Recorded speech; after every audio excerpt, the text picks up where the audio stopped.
Test. Can you beatbox? Can you beatbox?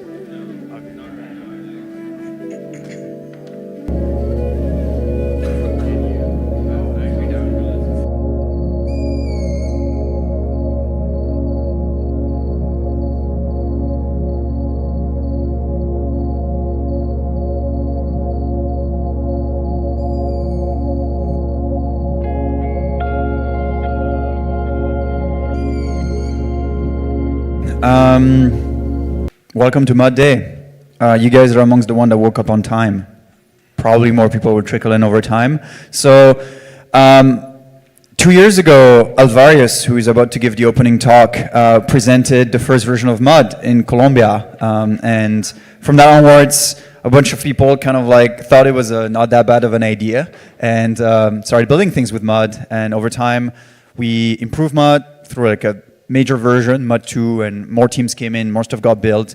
And today is going to be really interesting because even compared to last year, it's much more focused on people showing what they've shipped. So whether it's demos or like learning or whatever, it's less speculative and more applicative is not really a word, I guess, but it's just much more concrete. So I'm pretty excited about that. But Water Fresh will have Flo come in and talk a little bit through first the from now on, and then after that we'll jump straight into demos. List of like rapid fire 5 minutes demo from a bunch of people. So yeah, on that I'll pass the stage to Alvarius. Thank you.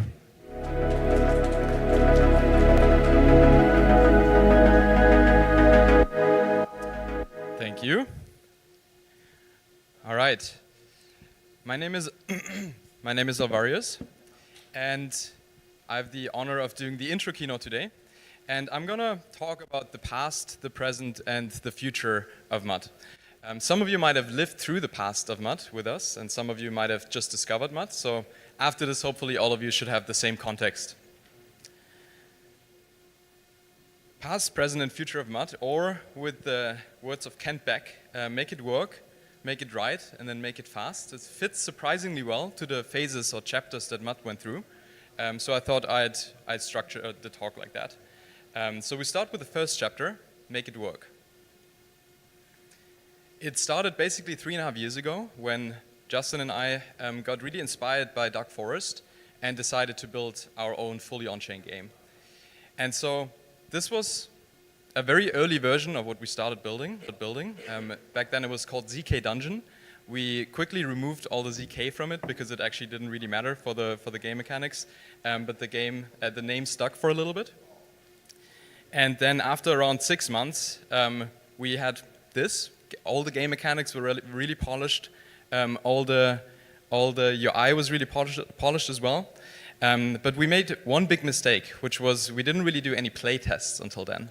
We really only played with the two of us. We thought it's fun, and maybe with a couple of people from the Dark Forest office where we were working from at the time. But yeah, we never did any larger scale play tests. And so when we did our first larger scale play tests, after like 6 months, we realized it's actually not as fun as we thought. And so lesson learned, you should do playtests early and iterate based on that. We then tried to iterate from that point on, but because of the custom network stack that we had built for this game specifically, because there was no Mud at the time, iterating on this game was actually really hard. And for that, let me illustrate just real quick how we had to do things before Mud was a thing. We had positions in our game, so we created a mapping on our contracts, and then getter functions on the contracts so that the client can initialize the initial state when the client loads up. And then we also had events whenever anything changed on the contract. So here in our move function, we had to like set the storage, but then also emit an event and then replicate the whole state on the client.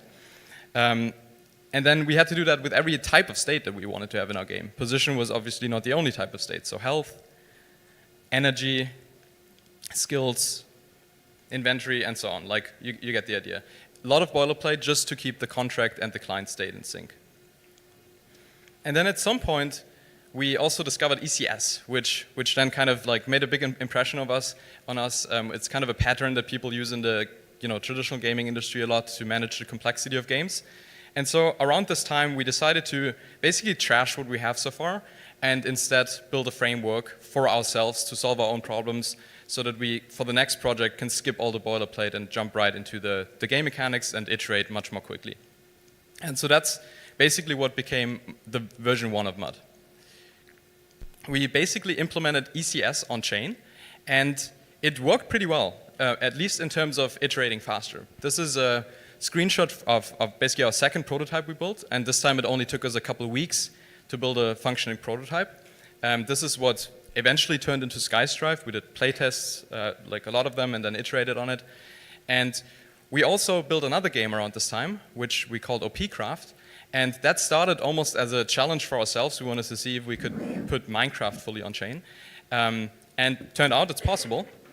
And we built actually the prototype of this even in the matter of a couple of days. We cut some corners, but like position, for example, wasn't fully on chain, like the player position. But it was possible because Mud basically solved almost all the hard problems that we had for our first prototypes were already solved, so here we could move much faster. And then we did a 2-week playtest of this. And it was really fun. People built a lot of crazy stuff. And there were even some emergent drama. There was one player who claimed a lot of regions around the spawn, and then declared the Autonomous People's Republic of OP. And, it was basically a communist regime. You could join the communist regime by giving up all your personal belongings. And they even built some on-chain and client extensions to basically be able to join the Autonomous People's Republic and then tap into the inventory of the Republic and so on. And people built monuments, and it was all very fun. But eventually, after 2 weeks playtest, nothing worked anymore. And that was because in our case, one example was the inventory. We modeled our state in a way where each individual item was an entity. And so once people figured out how to mine with bots, they had like tens of thousands of dirt blocks in their inventory. And then each of those dirt blocks was a unique client. And also because of our data model, and so after 2 weeks, people had to download multiple gigabytes of data just to boot the client. Which brings us to our next chapter, make it right. And to have a full stack framework and these patterns to iterate faster. And it proved that the developer experience and the iteration speed was much faster with it, but it had some fundamental limitations. And for that, to illustrate that, I'm going to give you a super quick ECS crash course in case you're not familiar. It's very simple. ECS stands for Entity Component Systems, and entities are basically just IDs, and then you associate data with them with components. And it works really well for something like position. You can have a position component, and then each entity has their position in this component. Works well. But then for something like an inventory, it's much trickier because you have to associate everything with entities. So you basically have 2 options for an inventory.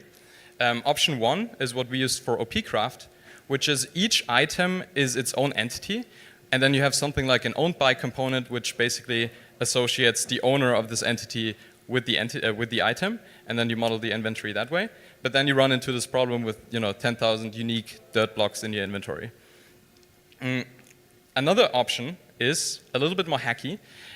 You can basically create this kind of pseudo entity by something like hashing together the player and the item, and then that's your entity, and then you associate the number of entities, or the number of items the player has with this pseudo entity. But it's really hacky, not nice to work with. You have only still one column for player and item, and in the worst case, it's a hash, so you can't even really see what's the player and what's the entity.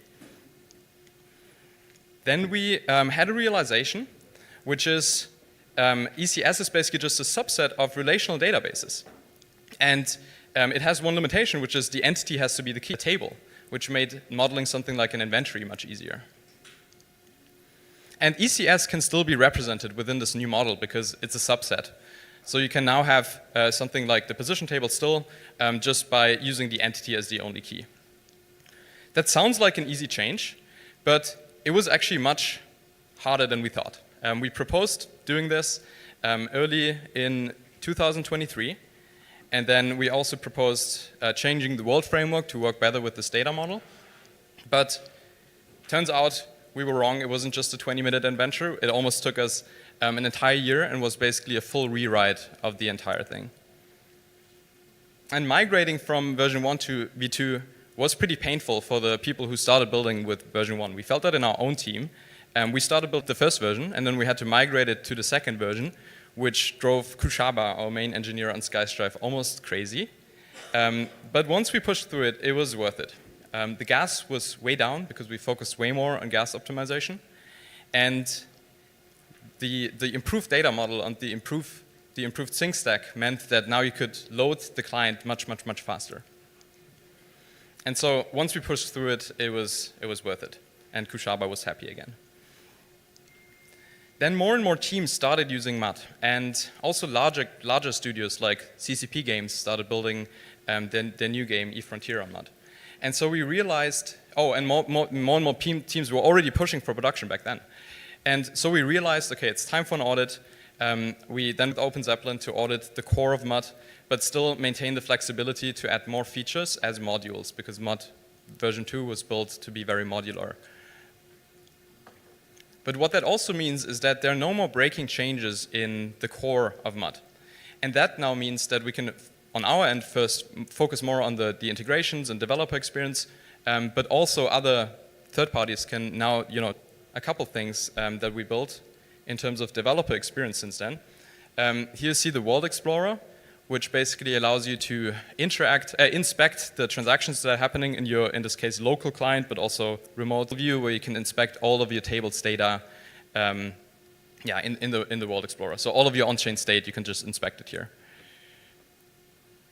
And then we have a second view of the World Explorer, which is a slightly more complex table, where now we can even use SQL to filter the table, completed or the ones that are not completed. And then the last thing I want to show you is, again, World Explorer. But the World Explorer is basically just the UI for all the other features that we had to build below that. Here you can see the World Explorer automatically synchronizes the ABI of the world, and you can interact with the ABI through the World Explorer. And then when you modify your contracts, your systems, it's automatically picked up by the contract staff runner, and it's going to update the ABI on the World Explorer immediately. So you can, again, interact with your new functionality on the World Explorer immediately. And these, these stable interfaces enable more and more integrations to be built. And we wanted to take that commitment one step further for the stable interface. And so we're now working on an ERC for the store standard, so for the events and the interface of the store. It's currently in draft state. ERC is 7813 if you want to follow along or join the discussion. And yeah, the hope is that that will allow more and more tools and integrations to be built on top of that. And I want to give a shout out to Block Scout at this point, because they already built an integration for MUD. So now you can go on Block Scout, explore the worlds there, and even inspect the table data directly from Block Scout. All right. All of that brings us to the present chapter of making it fast. Imagine you want to join a new, shiny autonomous world. All right, it doesn't load, but just imagine, use your imagination. But then suddenly you're greeted by a fox, and the fox tells you that you don't have any funds on this chain. And now you have to find a bridge to bridge the funds to this chain, and then you have to approve that transaction. And then when you want to make a move in the world, you have to approve that transaction and approve another one. And every time you want to do anything, you have to approve all of those transactions. And we don't want that, for our games at least. Like, when you're logged in, we don't want to hit approve every time. And so there already is the foundation for very smart, very smooth onboarding in the contracts of MUD. But we can take it further with client-side libraries and deeper integration with smart accounts. So what MUD already allows you is to create a session wallet and then create a scope delegation and then avoid that approval pop-up. And here's what it looks like in action. Hopefully that one loads. So you can see you could connect a wallet here, or you can just create a new wallet if you don't have a wallet yet. In this case, one that's secured by a passkey. And then you get an allowance on this chain immediately, which is basically some ETH that you can only spend on actions on this chain. And then you basically approve the delegation, scoped and temporary delegation to a session wallet. And now you can make moves in this game immediately without having to click the approve button all the time. And one thing you also is the fly was moving pretty fast. That's something I'm not going to talk about right now, but we have another session later today that explains how the fly can move so fast. Okay, quick bonus chapter. What's happening in the future after making it fast? Make it scale. We can already see the first worlds that are starting to outgrow single chains, and we can see much more worlds that are, some of them presenting today, that are basically have a clear trajectory of outgrowing a single chain, even the most powerful single chain. So we eventually have to scale those worlds across multiple chains. And MUD was always about improving the developer experience. And so one thing that will be a big theme of next year will be, can we use MUD to basically abstract away the multi-chain developer experience and just make it feel like you're building on a single chain, but have the ability to scale across multiple chains? All right, with that, we've completed the MUD time travel, and I'm very excited for what's next. We'll see a bunch of demos, and then also later a bunch of talks. And we have a gaming corner over there, where later you can try out some of the MUD games as well. And then later, I don't know what time, but something around 1 or something, we have also some announcements to make, so be sure to catch that. And yeah, with that, thank you very much, and have fun. All right, Alvarez cannot leave yet. We're going to give you guys about 30 seconds to scan this QR code, log into ZooPass. You don't need a frog for this interaction, but you should have frogs if you don't have frogs. Anyway, so you scan this thing and you can ask questions. Anyway, so you scan this thing and you can ask questions to Alvarez. They will appear on the screen. I will read minutes worth of question time. So hurry up.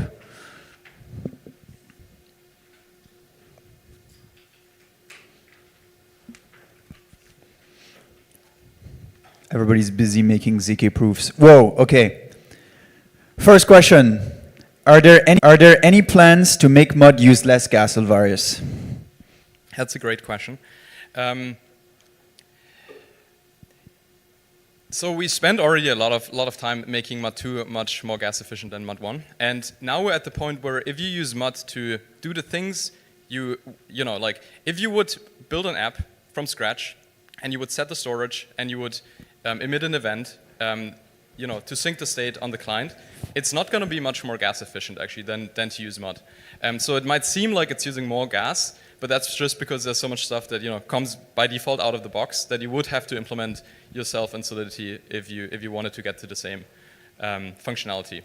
So while we always optimize the stuff, it's not as gas inefficient as you might think on first sight. Thank you. The next most upvoted question is, sorry, I am a noob. Thanks for coming, by the way, if you're a noob. We appreciate. Why is it good to put movements on chain, for example? It's essentially, it's almost like a philosophical question, but the more stuff you put on chain, more downstream integrations you enable, because it's like you're deploying to this public computer and this public database that anybody else can also deploy to, and the more stuff is in there, the more can be used for downstream integration. So let's say you put movements on chain. Now somebody could build an integration that does something if you move to a certain position. That wouldn't be possible if you don't put movements on chain.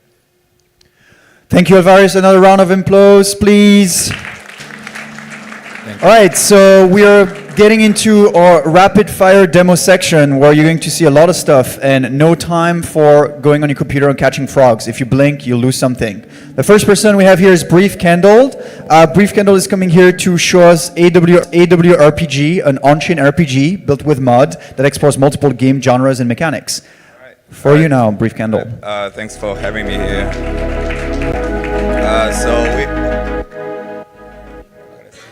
Coming up. We are AWRPG. We build tools so that Web2 game devs can build complex system. That's AW. So actually, on-chain game sucks because to make a world, you need complex system, but there are costs to making games on-chain, hefty costs, and but the benefits not validated. Let's face it, it's not validated. Nothing works right now in this space. Otherwise, we're gonna see a NFT 2.0 right now. So only when the benefits is larger than the costs on-chain, otherwise off-chain.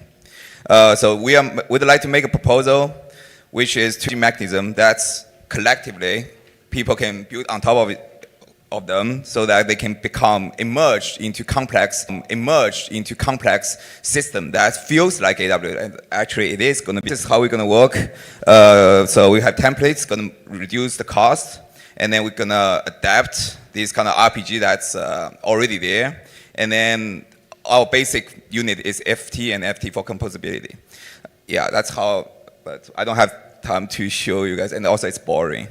So in the end, we're gonna make complex system that's reduce cost, it deliver Web 2 UX, and then since we know benefits is possible, so you know that's the extra sugar on top. So basically, we're making our on-chain RPG maker for Web 2 devs. So we're gonna show some demos, and people will get bored otherwise. We make 7 kind of mechanisms in the short time of a year. So this is a roguelike. Some of you might play it. It's a turn-based PvP. You have multiple players in the dungeon. You can go down the dungeon. And PvP is commit review, so it feels like rock, paper, scissors. So this is our base defense here. This is my favorite. I spent 3 months making it. You can make ships, and all the maps are lazy updated. You can mine stuff to build ship, and then you can launch ship. And then you can put them into on the map, anywhere on the map. You can either do normal travel or you can do warp travel. So then you can attack enemy ships and enemy buildings. Everything on the map, every entity on the map is attackable. So and then I spent 3 days doing this isometric transformation. It's the same on-chain data, just cats. And then also the map is isometric. So you see the previous we got the rings. Now it's the donut. And another one is shoot them ups. So basically, you command the ship on the map, and yeah, flying, lazy updating. You can upgrade your ships, and then you can like speed, weaponry, and stuff. And then red in the slide. So turn-based. I don't have much time. So turn-based, we also make it. And this is my personal project. I'm not gonna show it because it's an SFFW. So, but yeah, I'm making it. So anyone liking it can talk to me. And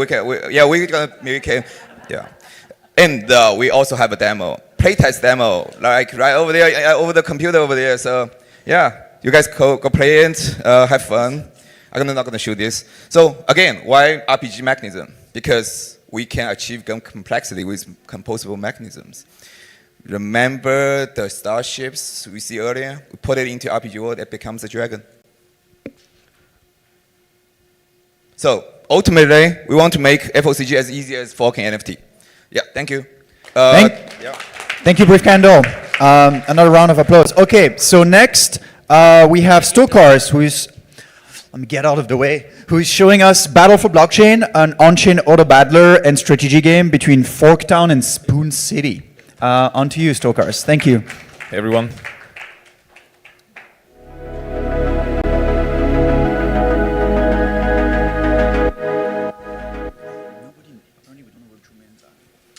That's not mine.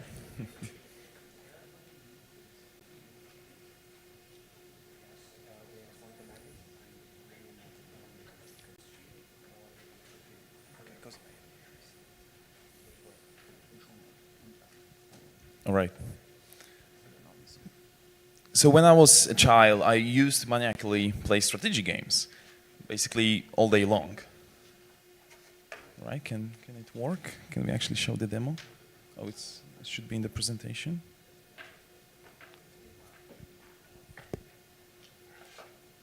Should I open with my own slides? You don't have the slides, the presentation?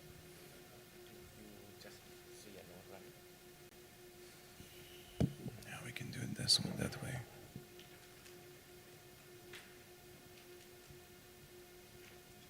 But I'm not connected to the Wi-Fi here, so I won't be able to show the video.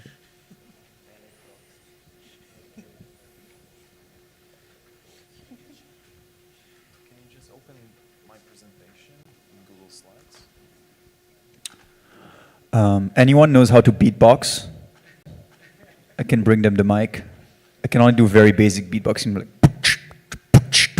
See, you have to do better than that now, because otherwise it's going to be. Right, we got the presentation. I hope so, at least.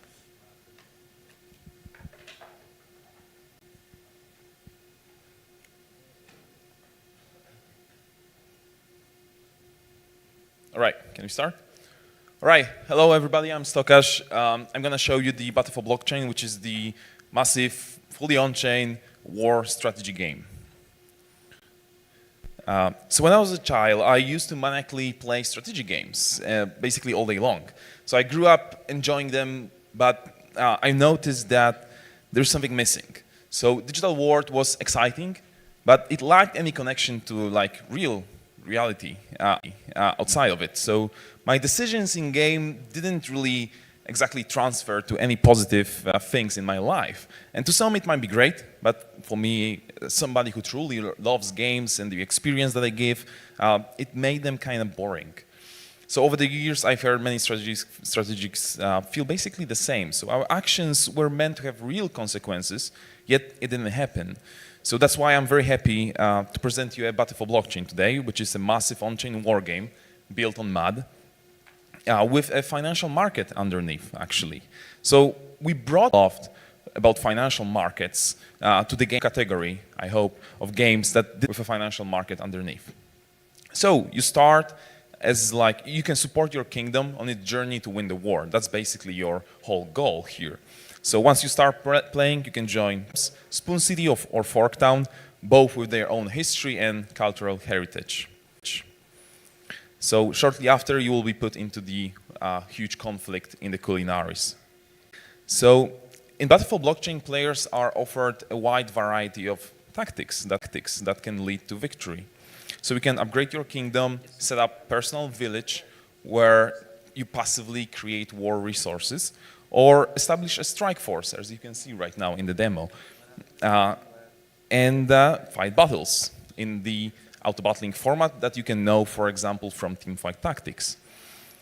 So you will encounter more than 24 distinct zones and cities. So you have 14 unique heroes, as you can see today, and enter the battlefield and the state of the battles. We'll distribute our in-game currency. So yeah, we're quite excited to say that it's going to launch in alpha very, very soon. And well, that's it. If you have any questions, you can ask them me quite later. All right, thanks a lot. Thank you, Stokash. So before I introduce our next speakers, if you're a speaker or doing a demo or anything, can you please come to the front to register? It seems like we're missing some people, but I see them across the room. So it would be really useful if you could come here and register with the AV crew. Okay, thanks again, Stokash. Another round of applause. And now we have Drumil and Vani, who are going to present us Biomes.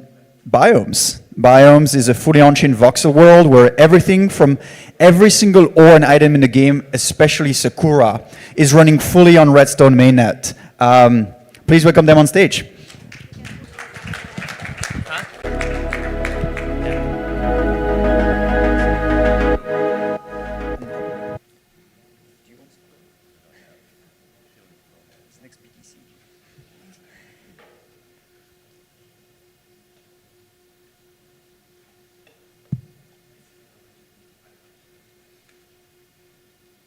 Okay, hello everyone.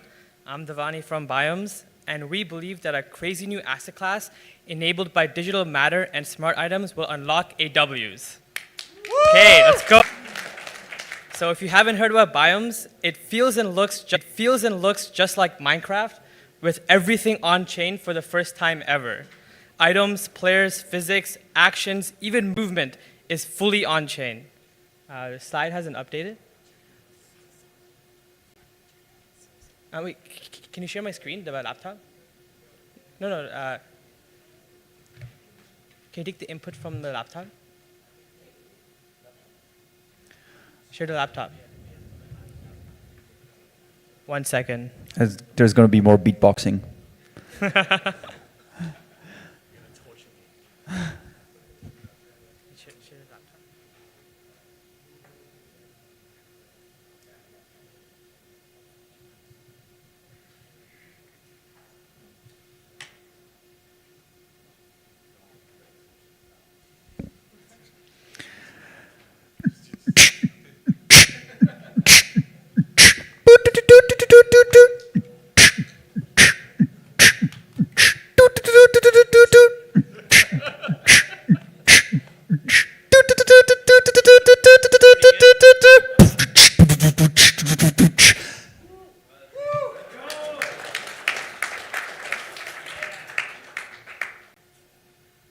Guys, I can't take it anymore. Fix the laptop.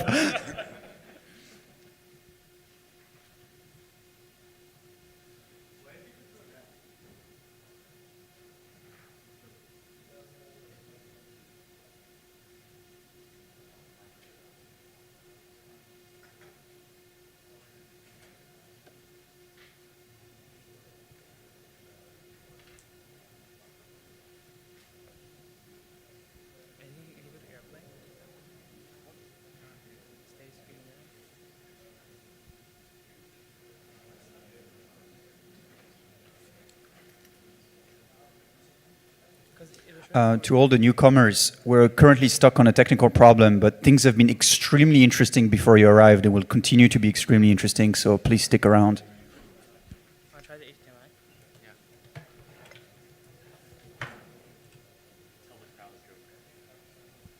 Oh, fuck. It is connecting, so they couldn't.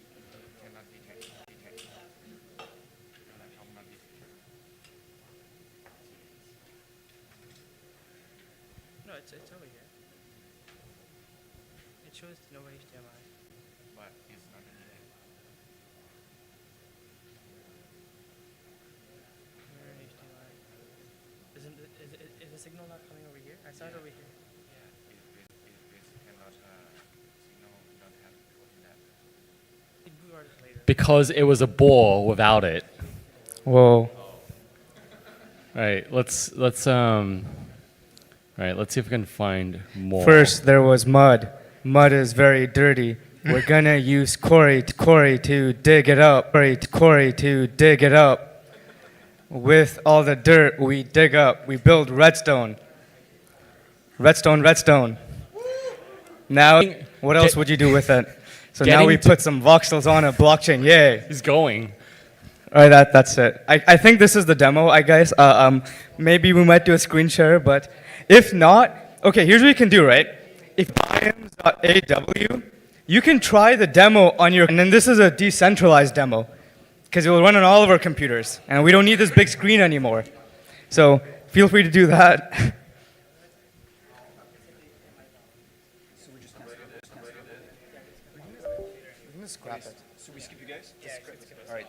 Well, thanks, Drumil and Vani. As they said, their game is live. You can go on biomes.aw to play it. Still, a round of applause for the two speakers, please. All right. Next, we have Kirill from Block Scout to show us the integration of mod within Block Scout. Please welcome Kirill on stage. Thank you, guys.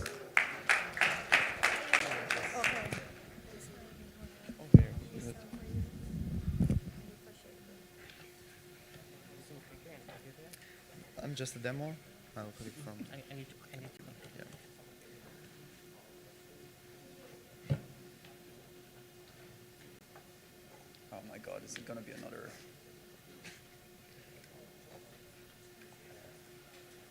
Okay, we're having another HDMI cable sent. Thanks.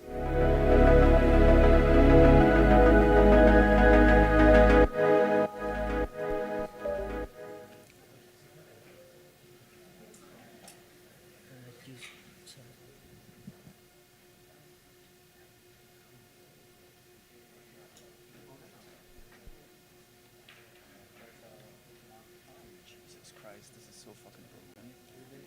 This nothing works. On my tweet, wow.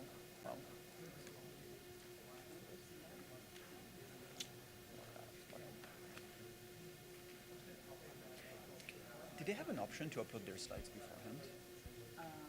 Yeah, but most people just want to do HDMI because I assume they were working on slides for the last night. Yeah, I guess that's probably why they ask for slides to be uploaded, because otherwise you get this problem. Oh God. How you doing?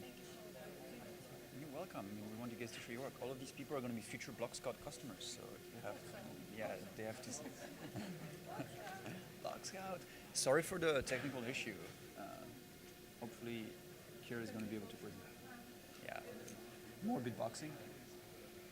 What? Right, they're profitable or no?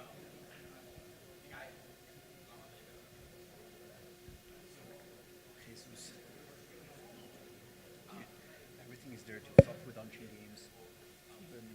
doesn't want on-chain games to exist. Another joke.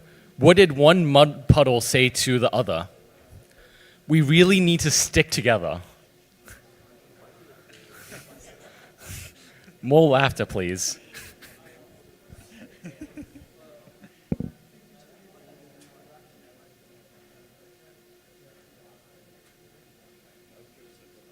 Yes. Ask GPT or Cloud.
So 3 minutes. Please stand by here. There is water in the back if you want to drink. If you want more beatboxing, please make it be known. If you want more jokes from Peter Pan, please make it be known as well. Make sure you draw the difference between beatboxing or just it would be unfortunate if you get what you're not expecting. Wait, is it working? Let's go. Back to Kirill.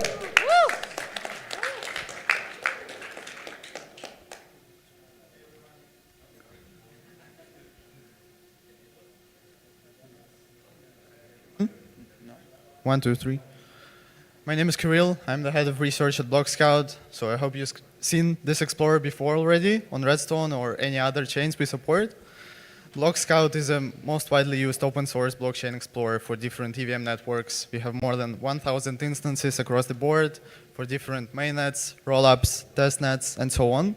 And so one of the greatest partners we have right now is Redstone team, and we are proud to support this chain from the very beginning, from the first block they have ever sequenced through the OP-Stack rollup. So just let me demo our block explorer, which is available at explorer.redstone.xyz, and for Garnet testnet, explorer.garnetchain.com. So first of all, for the most cool feature today that I wanted you to show is the features that we specifically built for Redstone for supporting mud worlds, mud games. We at BlockScout love them. Unfortunately, we haven't developed any yet, but we love playing them, and we love exploring them on chain to observe the contracts, to see what's going on, how to interact them, how users are using them. And if you go to the tab, you'll see a list of all the different world contracts and games that have been indexed and parsed via the MUD indexer. And so yeah, this list is quite huge, especially on Garnet. It's hundreds of different games. And so you can pick any. And then once you select the particular world contract, you'll see this MUD tab that is basically a table view that provides you an overview of all namespaces, of all tables that are available within the particular game. So you can paginate across this list. You can find a particular table. You can search by its name, by the namespace, by the table ID, and so on. So for each of these tables, you can see quickly the snippet of the table schema. You can see all the fields, their names, their types, the keys and values. And then, for example, let's explore what's inside the character info table in some of the Garnet chain worlds. So once we load this table, we have this table view, which is similar to what you can find in any database SQL-based explorers. So we see a bunch of different records. We can sort by the character ID. We can sort by the second column if there is any in the key. We can also filter by the specific key values on the indexed columns. So let's find the user with the ID 150. We can see its name. We can see all the fields. We can also jump into the particular record to see all the fields in the vertical mode. Then one of the other features we have here is that you can also share the link. You can copy the link and share with Slack, within the Telegram, with your community to allow other users to go jump into directly the specific record to the specific table. So you can copy the link to the particular record. You can copy the link on the previous view to the particular table, and so on. So that's what we have on the table view. And then one second feature that we recently released is related to the contract interaction. So if you go to the contract tab on any of the game's contract, first of all, you will see redesigned the contract interaction tabs that allow you to write and read directly from the proxy contract. But Word Contracts doesn't have a lot of useful functions here.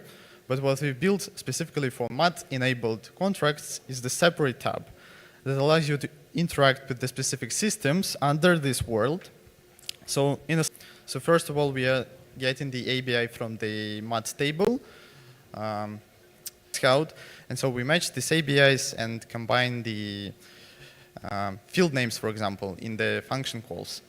So if you go ahead and verify all the system contracts, this UI will be even nicer because all the function names and the argument names will be verified and displayed as they intend to be. So yeah, Say it again. that's pretty much it. Let's see if you have any questions. Okay. Thank you, Carol. Thank you. All right. I hope we're going to stay in a stable era where the HDMI cable keeps on functioning instead of failing. Our next speaker is Nico from Cafe Cosmos. Nico is building a Cafe Cosmos, which is an on-chain cafe management game built with Mod and Unity. Please welcome him to the stage. Thank you.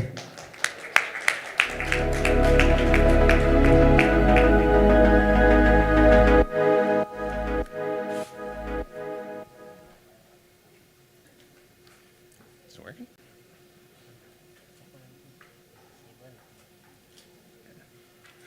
All right. I always wanted to speak in front of a mic before. This is Cafe Cosmos. This is a cafe management game set in outer space. It does a whole bunch of things. It has its own demand simulation engine, but overall it just looks nice and fluffy and makes you want to play it. So anyway, we're honored to be here. We love everyone here. So yeah, this is Cafe Cosmos. Super stoked to be showing you guys.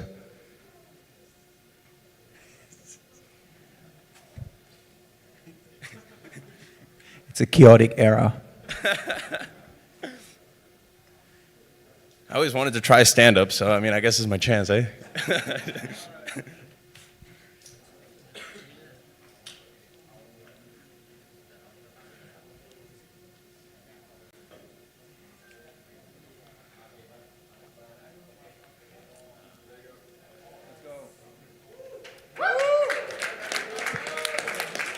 Oh.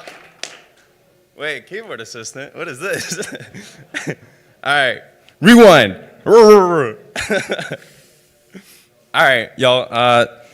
So yeah, my dudes, this is Cosmos. As you can see right here, we're building the sickest cafe. Here we're about to make a smoothie. So we can do that right by just putting our smoothie inside of the blender, as it usually does. We can water plants. We can take care of animals. We've got different beings that actually beam from different parts in space to come to your cafe. So this is a Japanese bear, one of the many parts of the space that we have yet to conquer. And here you have different trees. Now you can interact with these different items. You can collect wood, you can collect fruits, you can expand this cafe, and you can actually you can even strategically pick your ovens. And all of this is actually changing dynamically on time, right? So if everyone starts using your oven, that oven's going to go down in its power, right? So you have to strategically try to figure out what the other players are going to be doing, and we do this try to do this in the most user friendly interface possible. Overall, we just want everything to look beautiful all the time. Here you see our new quest system that we just introduced. So now you can do daily quests. So for example, in this scenario, we're doing growing 5 tomatoes a day. So this allows you to check in on your cafe every day, do different quests, try new things out. This is our new store right here. So using the cafe points that you earn in Cafe Cosmos, you can buy different things. We've got a ton of new items that we're adding pretty much every month of the game. And yeah, dudes, this is Cafe Cosmos. Thank you for tuning in, and I'll be giving another talk later. Woo! All right. Thank you, Nico. Next up, we have DDY from the Dark Forest Artron community. They're presenting their recent effort porting one of the first ever fully on-chain game, Dark Forest, to MUD. God bless you guys. I've seen the code base, but it's important for preservation. Thank you, DDI. Please welcome him on stage. Thank you. Very quickly. Hello, I'm DDY from the Devcon team. Our partner is King.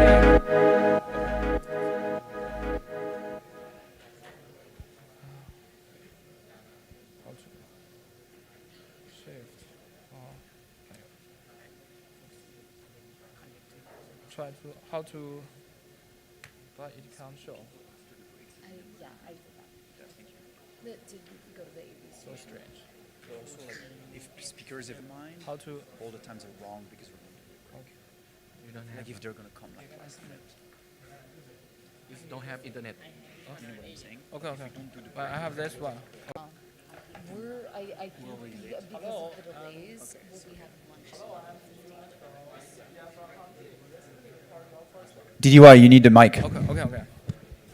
Recently, you already have the demo. Okay, the first. Hello, I'm DDY for account team. Recently, we port Dark Forest on MUD. Okay, then. Closer. Okay. Hello. Okay. Hello, I'm DDY from DI for account team. Recently, we port Dark Forest on MUD. Actually, I think everyone knows Dark Forest already, so I just want to highlight that we have an active community development ecosystem. Actually, built for about 1.5 years, introduced a lot of new features, for example, new artifacts, union system, and updated ZK circuits.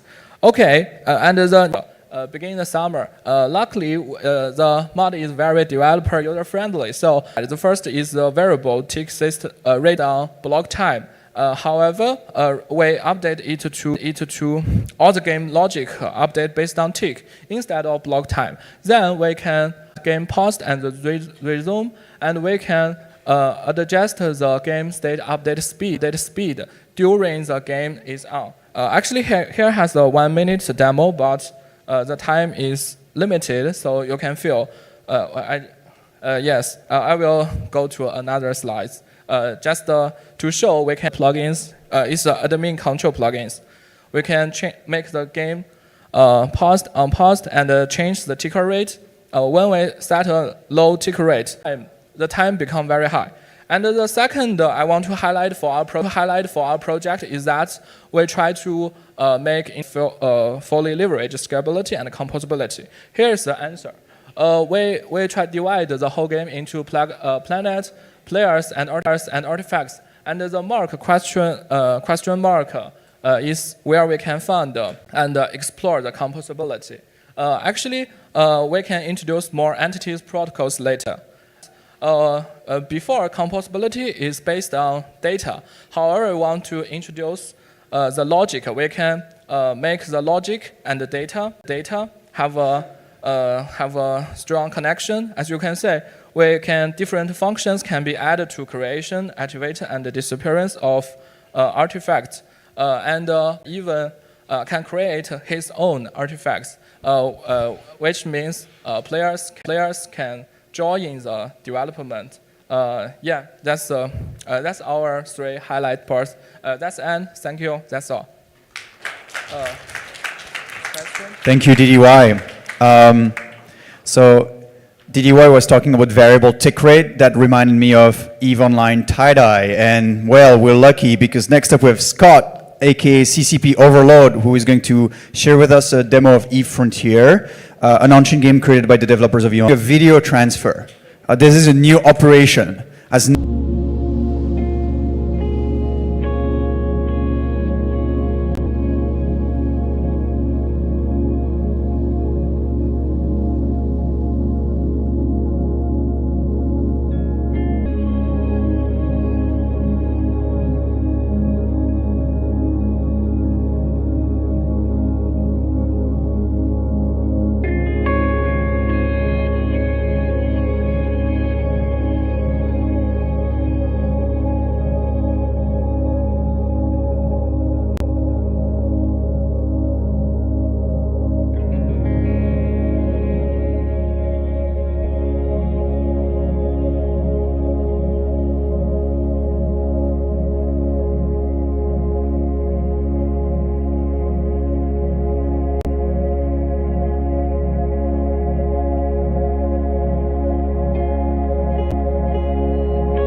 For the Kingdom. Please welcome him on stage. Twin will be demoing For the Kingdom, a browser-based RPG currently on testnet. Hello. Okay, thanks guys. So yeah, super great presenting our game right after Eve Frontier, like just super. So okay, hi everyone. Thanks a lot for joining. Many want they want to be. Okay, so can you repeat the video for me? Thanks a lot. Okay, so our vision is to craft an expansive and persistent game world where players can freely a vast open world, where you can explore and fight monsters for valuable materials, fight other players to steal their items, or simply lead a peaceful life by chopping away some woods. The true goal of the game is becoming the best at what you do and contribute the most to your kingdom. Imagine you're the best blacksmith in the whole game, and only you can craft the most powerful weapon. It means your kingdom's warriors have an edge over their opponents, or you can even sell your weapons to other kingdoms as well for a profit. And so here I'll show you the first 3 minutes of our game via a recording, but you can definitely already play the game, even on your smartphone. So the first thing you do is to choose one of 4 available kingdoms and start building your character.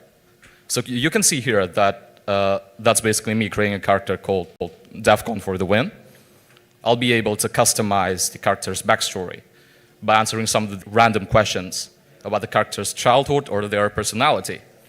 Your choices here determine your character's starting stats, like choosing that you stole a trinket from a rich woman when you were 10 will get you a boost in agility.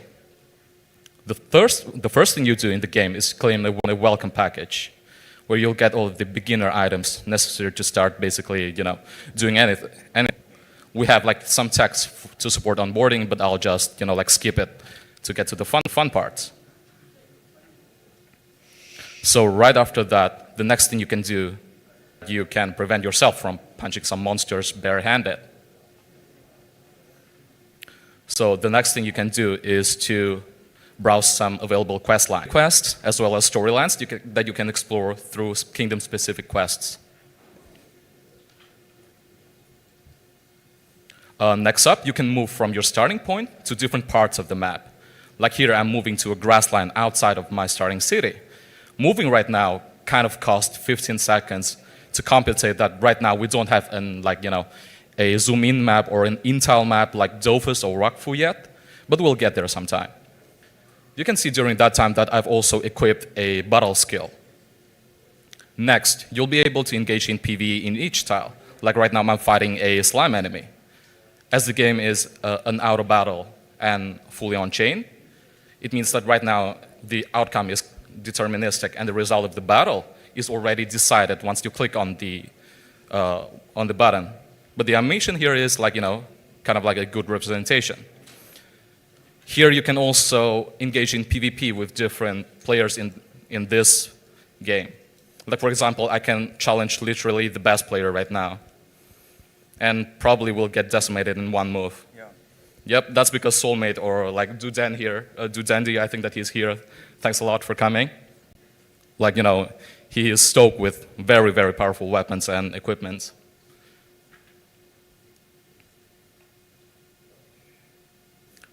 So as you can see here, the map is right now very huge.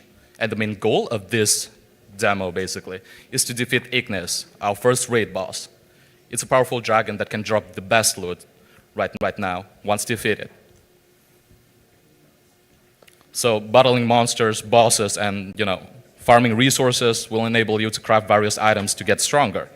In the future, these items can be tokenized and sold to other players that cannot craft them. So that's our demo, and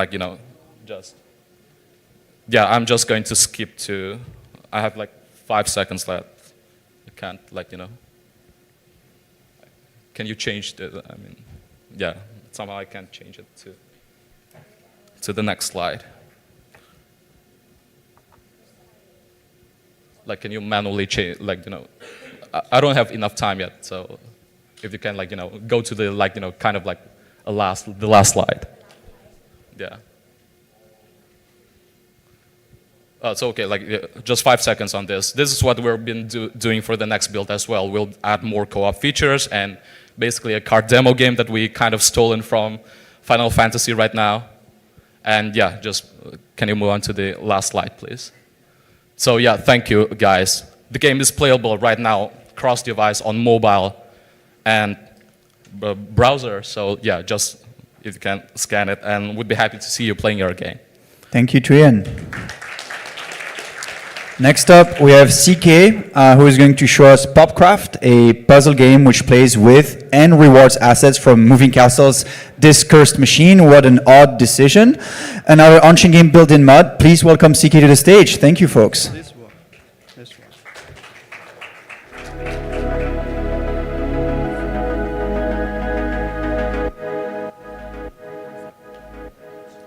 Offline side. Full screen. Full screen. Oh, sorry.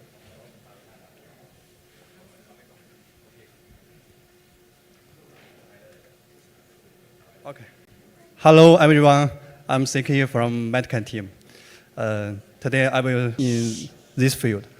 So, what's the outcome?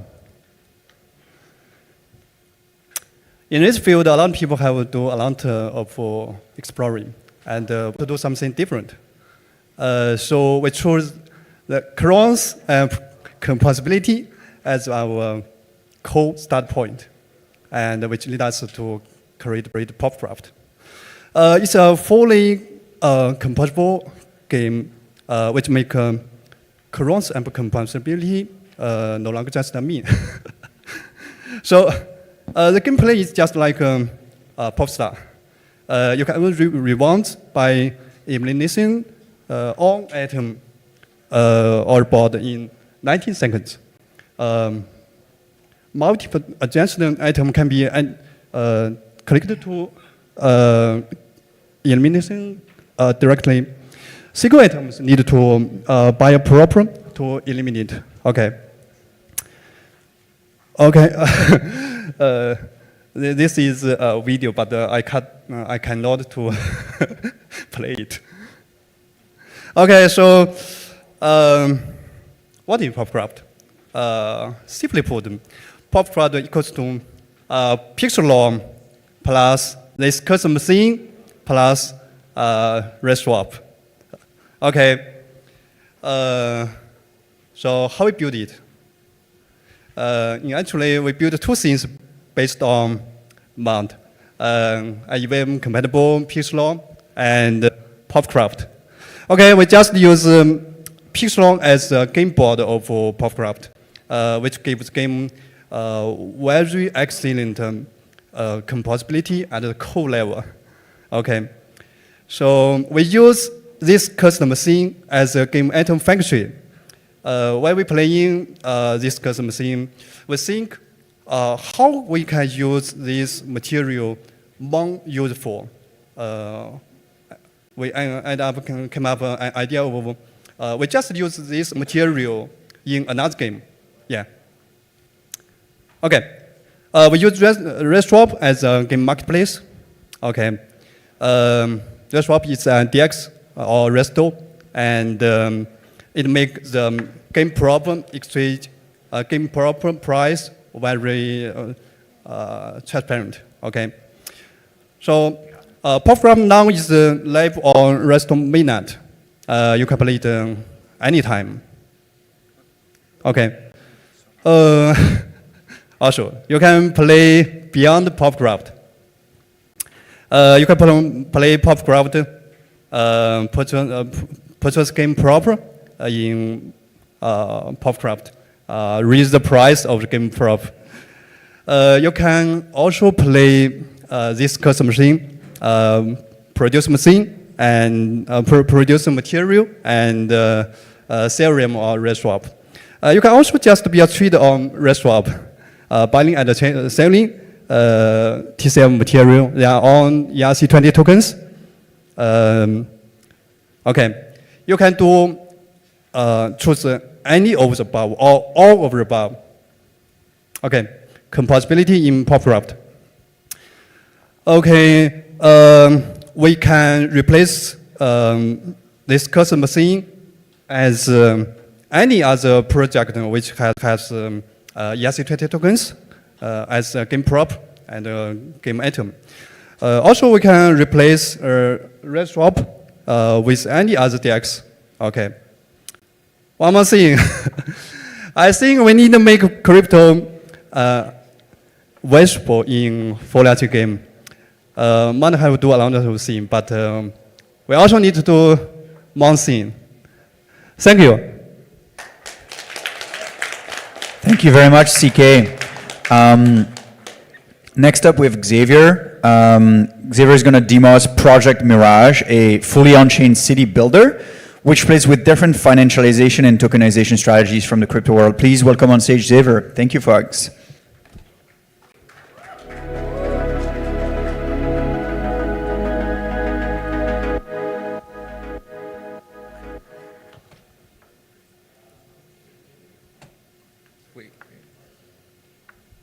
Did you steal someone's identity, Xavier?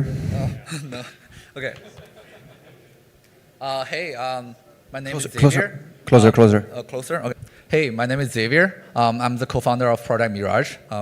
Project Mirage is an island building game, and we are using Redstone Garnet testnet, and we are building fully on mud.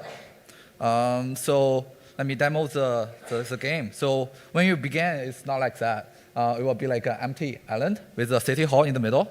You have to pave road. Yeah, you have to pave road and like add more buildings. You can see their drop downs. We have a road, pavement.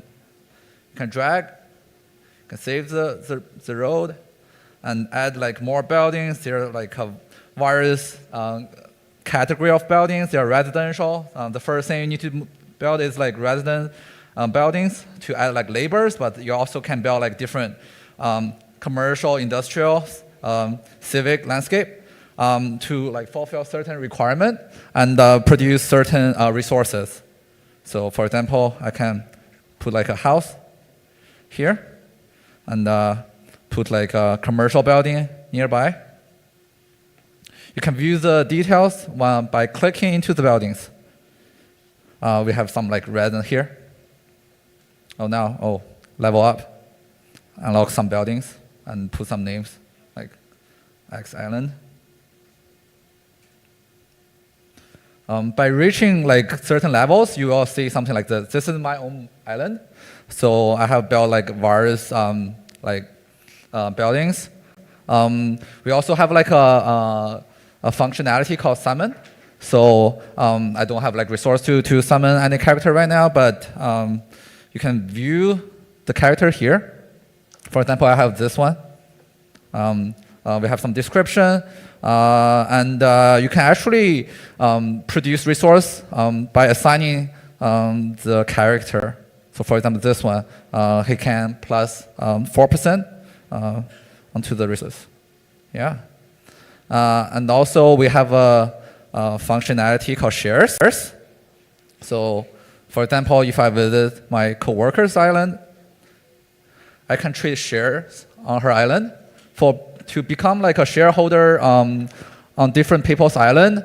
You gain profit by gaining resources when the other owners produce resources. So you gain certain percentage, and also you can trade people's island.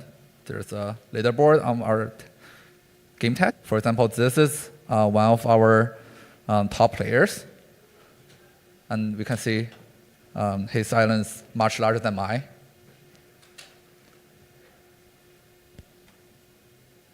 Yeah, that's it. Thank you.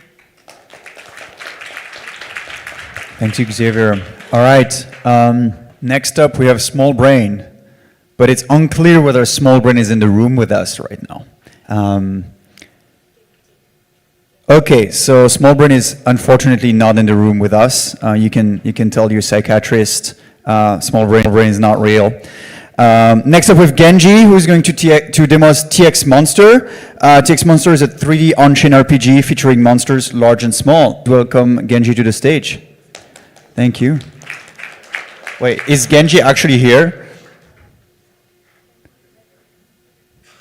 Oh, we have more ghosts.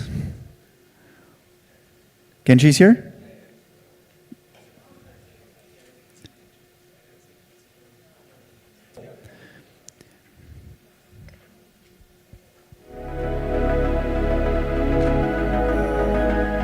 Hi guys, how are you doing? You guys find here is like Pokemon Go here? Okay, so this is the chance for us to play the game similar to Pokemon Go. So, please, I need a clicker like you.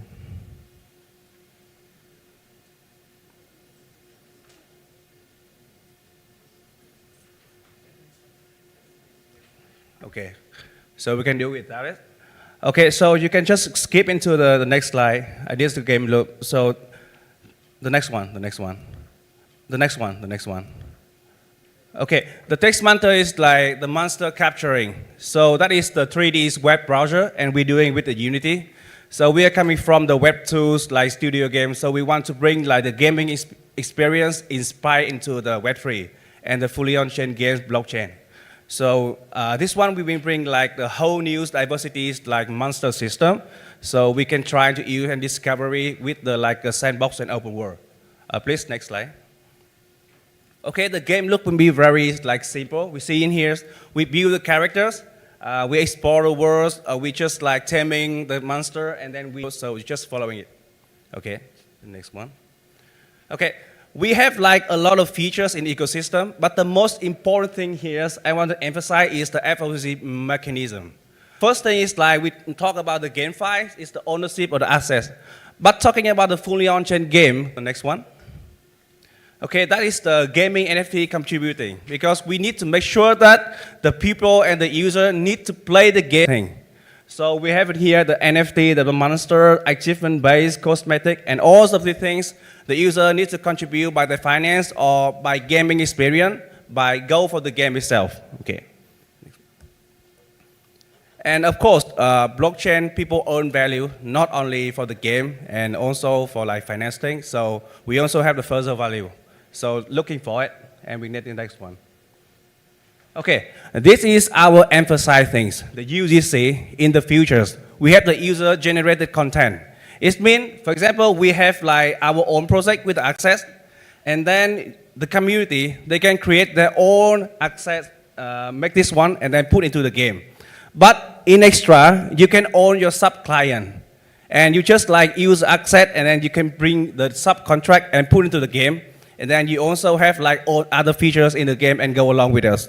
But most and important thing is like if you have the better team and you can build the client with our assets, you can do that. So the UGC is the most important thing when you play the game. If you anyone in here plays Steam community, you have like the modding, the people we just like building the content for the game and in extra. So this is very important. And we want to build the text monster with the UGC in the futures with the MudDev so we can make it happen. Okay. So after this, I want to show like a little bit of our gameplay. Okay, you see the monster here. We have like a couple of weapons. We just like fighting them, get in like a contract, and it takes house, and we just follow up. You see, okay. Like we put a lot of monster in here, and then in the futures, I really try to inspire this game, like a Pokemon Go or extra. Okay, you see, you can fly over the way. You can fly all over the mapping and you can see everyone. So I hope in the future we can bring it there. So next up we have Rohan. Rohan and Roshan are going to present us Yeoman. It's an analytics and automation platform for on-chain games built with mod on their toolkit. Please welcome them to the stage.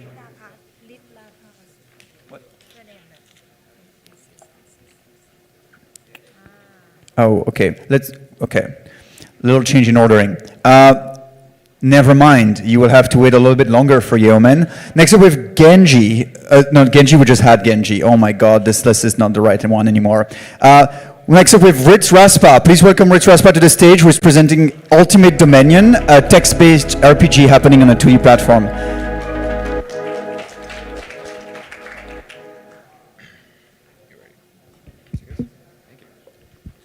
Testing, testing. Lovely.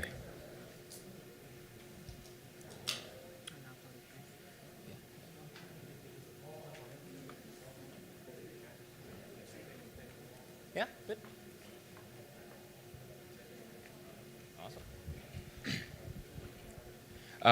Hello, everybody. My name is Ritz Raspa. This is my first time at Devcon 19, and I'm really excited to show you what me and my team have worked up for you guys. We've been working on this game called Ultimate Dominion for the past 6 months. It's going into this. I've been drawing knights and dragons since I was a kid, and I'm glad I'm able to have the same assets as the things I've been drawing and growing up with. Narrative is a really big part to me in this. I mean, I feel a lot of games in the last decade just haven't really been focusing on that world building. Haven't had a world that felt like we should fight for, and narrative that we would want to push forward. A lot of games focus on building a game that feels like it's going to outlive the players, but we want to work on a game that feels like it's lived for and has had a history long before they've arrived. Now, heading into that game, this is what we have. My character name is going to be Mr. Slays a Lot. This is a beta, and I'm going to be doing this live for you guys. That's my profile picture. Deal with it. Moving forward, I'm going to be rolling my stats next. This is the stats determine what you're good at and what you're bad at. If you have high HP, then you're harder to kill. Higher strength means you swing your sword heavier. Agility, you're faster and better at running away from me. And intelligence gives you access to the strongest magic in the game. Let me actually roll my stats, my bad. Rolling into here, this world is going to be in a 10 by 10 grid. You're going to be moving about it more. Think of it like you're moving a piece in a chessboard. Loading into it here. You're going to see to the right here, we're going to have several points of interest and a yellow border. This yellow border is going to be the player area, the safe area. Your character is depicted as a dragon icon. And as you see that as I move through here, the middle screen is going to be updating with with the players and the monsters that are currently there. Getting into the combat here, I'm going to be going up against a kobold scout. Apologies. So the items in this game are the main way that you're going to be attacking things and dealing damage. These individual items, as I equip them, and even these low-level items, they don't do a lot. They're mostly numbers and have small effects. However, when you couple them up with when you have multiplayer and multiple people using several attacks, like think of a rogue with a smoke bomb, and then like your wizard casts fireball and lights up the smoke bomb and does extra damage. We want to incentivize players and empower them to have cool interactions like that we really can't anticipate. That sort of story building is really it's what we want to push.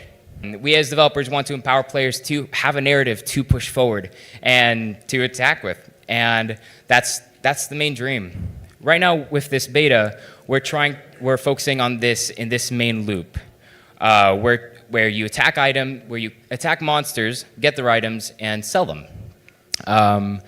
And with that comes, well, that progression. But this is the meat and bones of the game. All this narrative stuff that we want to do, all this ambition, this crazy world, right, that we want to build is great, but we want to have a good game that goes with it. I think it's really important. Getting into it, now I'm going to be getting into the combat here. Going up against a... there we go, I apologize for that. Getting into the combat shortly here, you're going to see that as I get into it, we're going to have these actionable items here are what I have to attack with. As I was saying, when you mix and match with multiplayer, you have a lot of combination and a lot of things that you can do. But ultimately, this is the game. If you want to support it and you want to see it live through, you can join the demo with the code we're going to have back here. And I can't wait to see you there, guys. My name is Ritz Rospa, and this was Ultimate Dominion. Thank you, Ritz. All right, so next up we have Rohan and Roshan, who are presenting Yeoman. I already gave the pitch for why I think Yeoman is interesting, but I'll do it again. An analytics and automation platform for on-chain game built with Mud.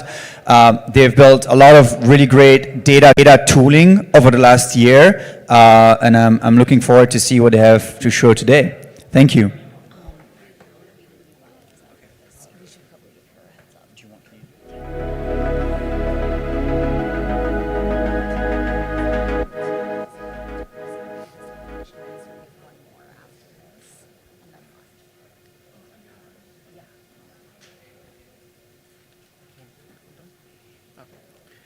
Hey, hello.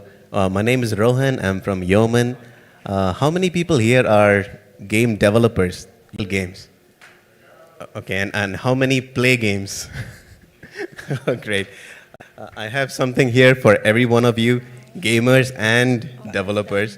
So what I want to show this morning is got my email. One second. Yes, so we built dashboards. So all of the data is on chain. All of our game data, everything you play is on chain. We wanted to visualize it, and this is useful for both developers and gamers. So let me jump into one of the games, Biomes. What we do with Yeoman is we index all this data. We then create charts and graphs that's helpful for both the developers and the gamers. So here we have Biomes. We have like 1 million transactions indexed, and we create these charts. For example, here what we show is like most of the actions in Biomes is mining actions. You have move, you have quite a few things. As you scroll down, you get to see activity over the lifetime. It surged in the beginning of the launch. It was quiet for some time, and we see a huge spike now. And yeah, that's in Biomes. Pretty cool these days. Then, as you scroll down, you get to see a lot of data. Again, all of this data is on chain, but then we make it presentable. We make it visualize. When you visualize it, you quickly get an idea of how all this data looks. It's pretty cool. And as you scroll down, you get to see lots of charts, graphs. We have all this data indexed on chain. So you can create all these chains. So you can chess. If you're a gamer on Biomes, if you're looking at mining, for example, it's pretty early days. We have about 6% of the Neptunium mined at the moment. And as you scroll down, you get to see lots of charts. This is interesting.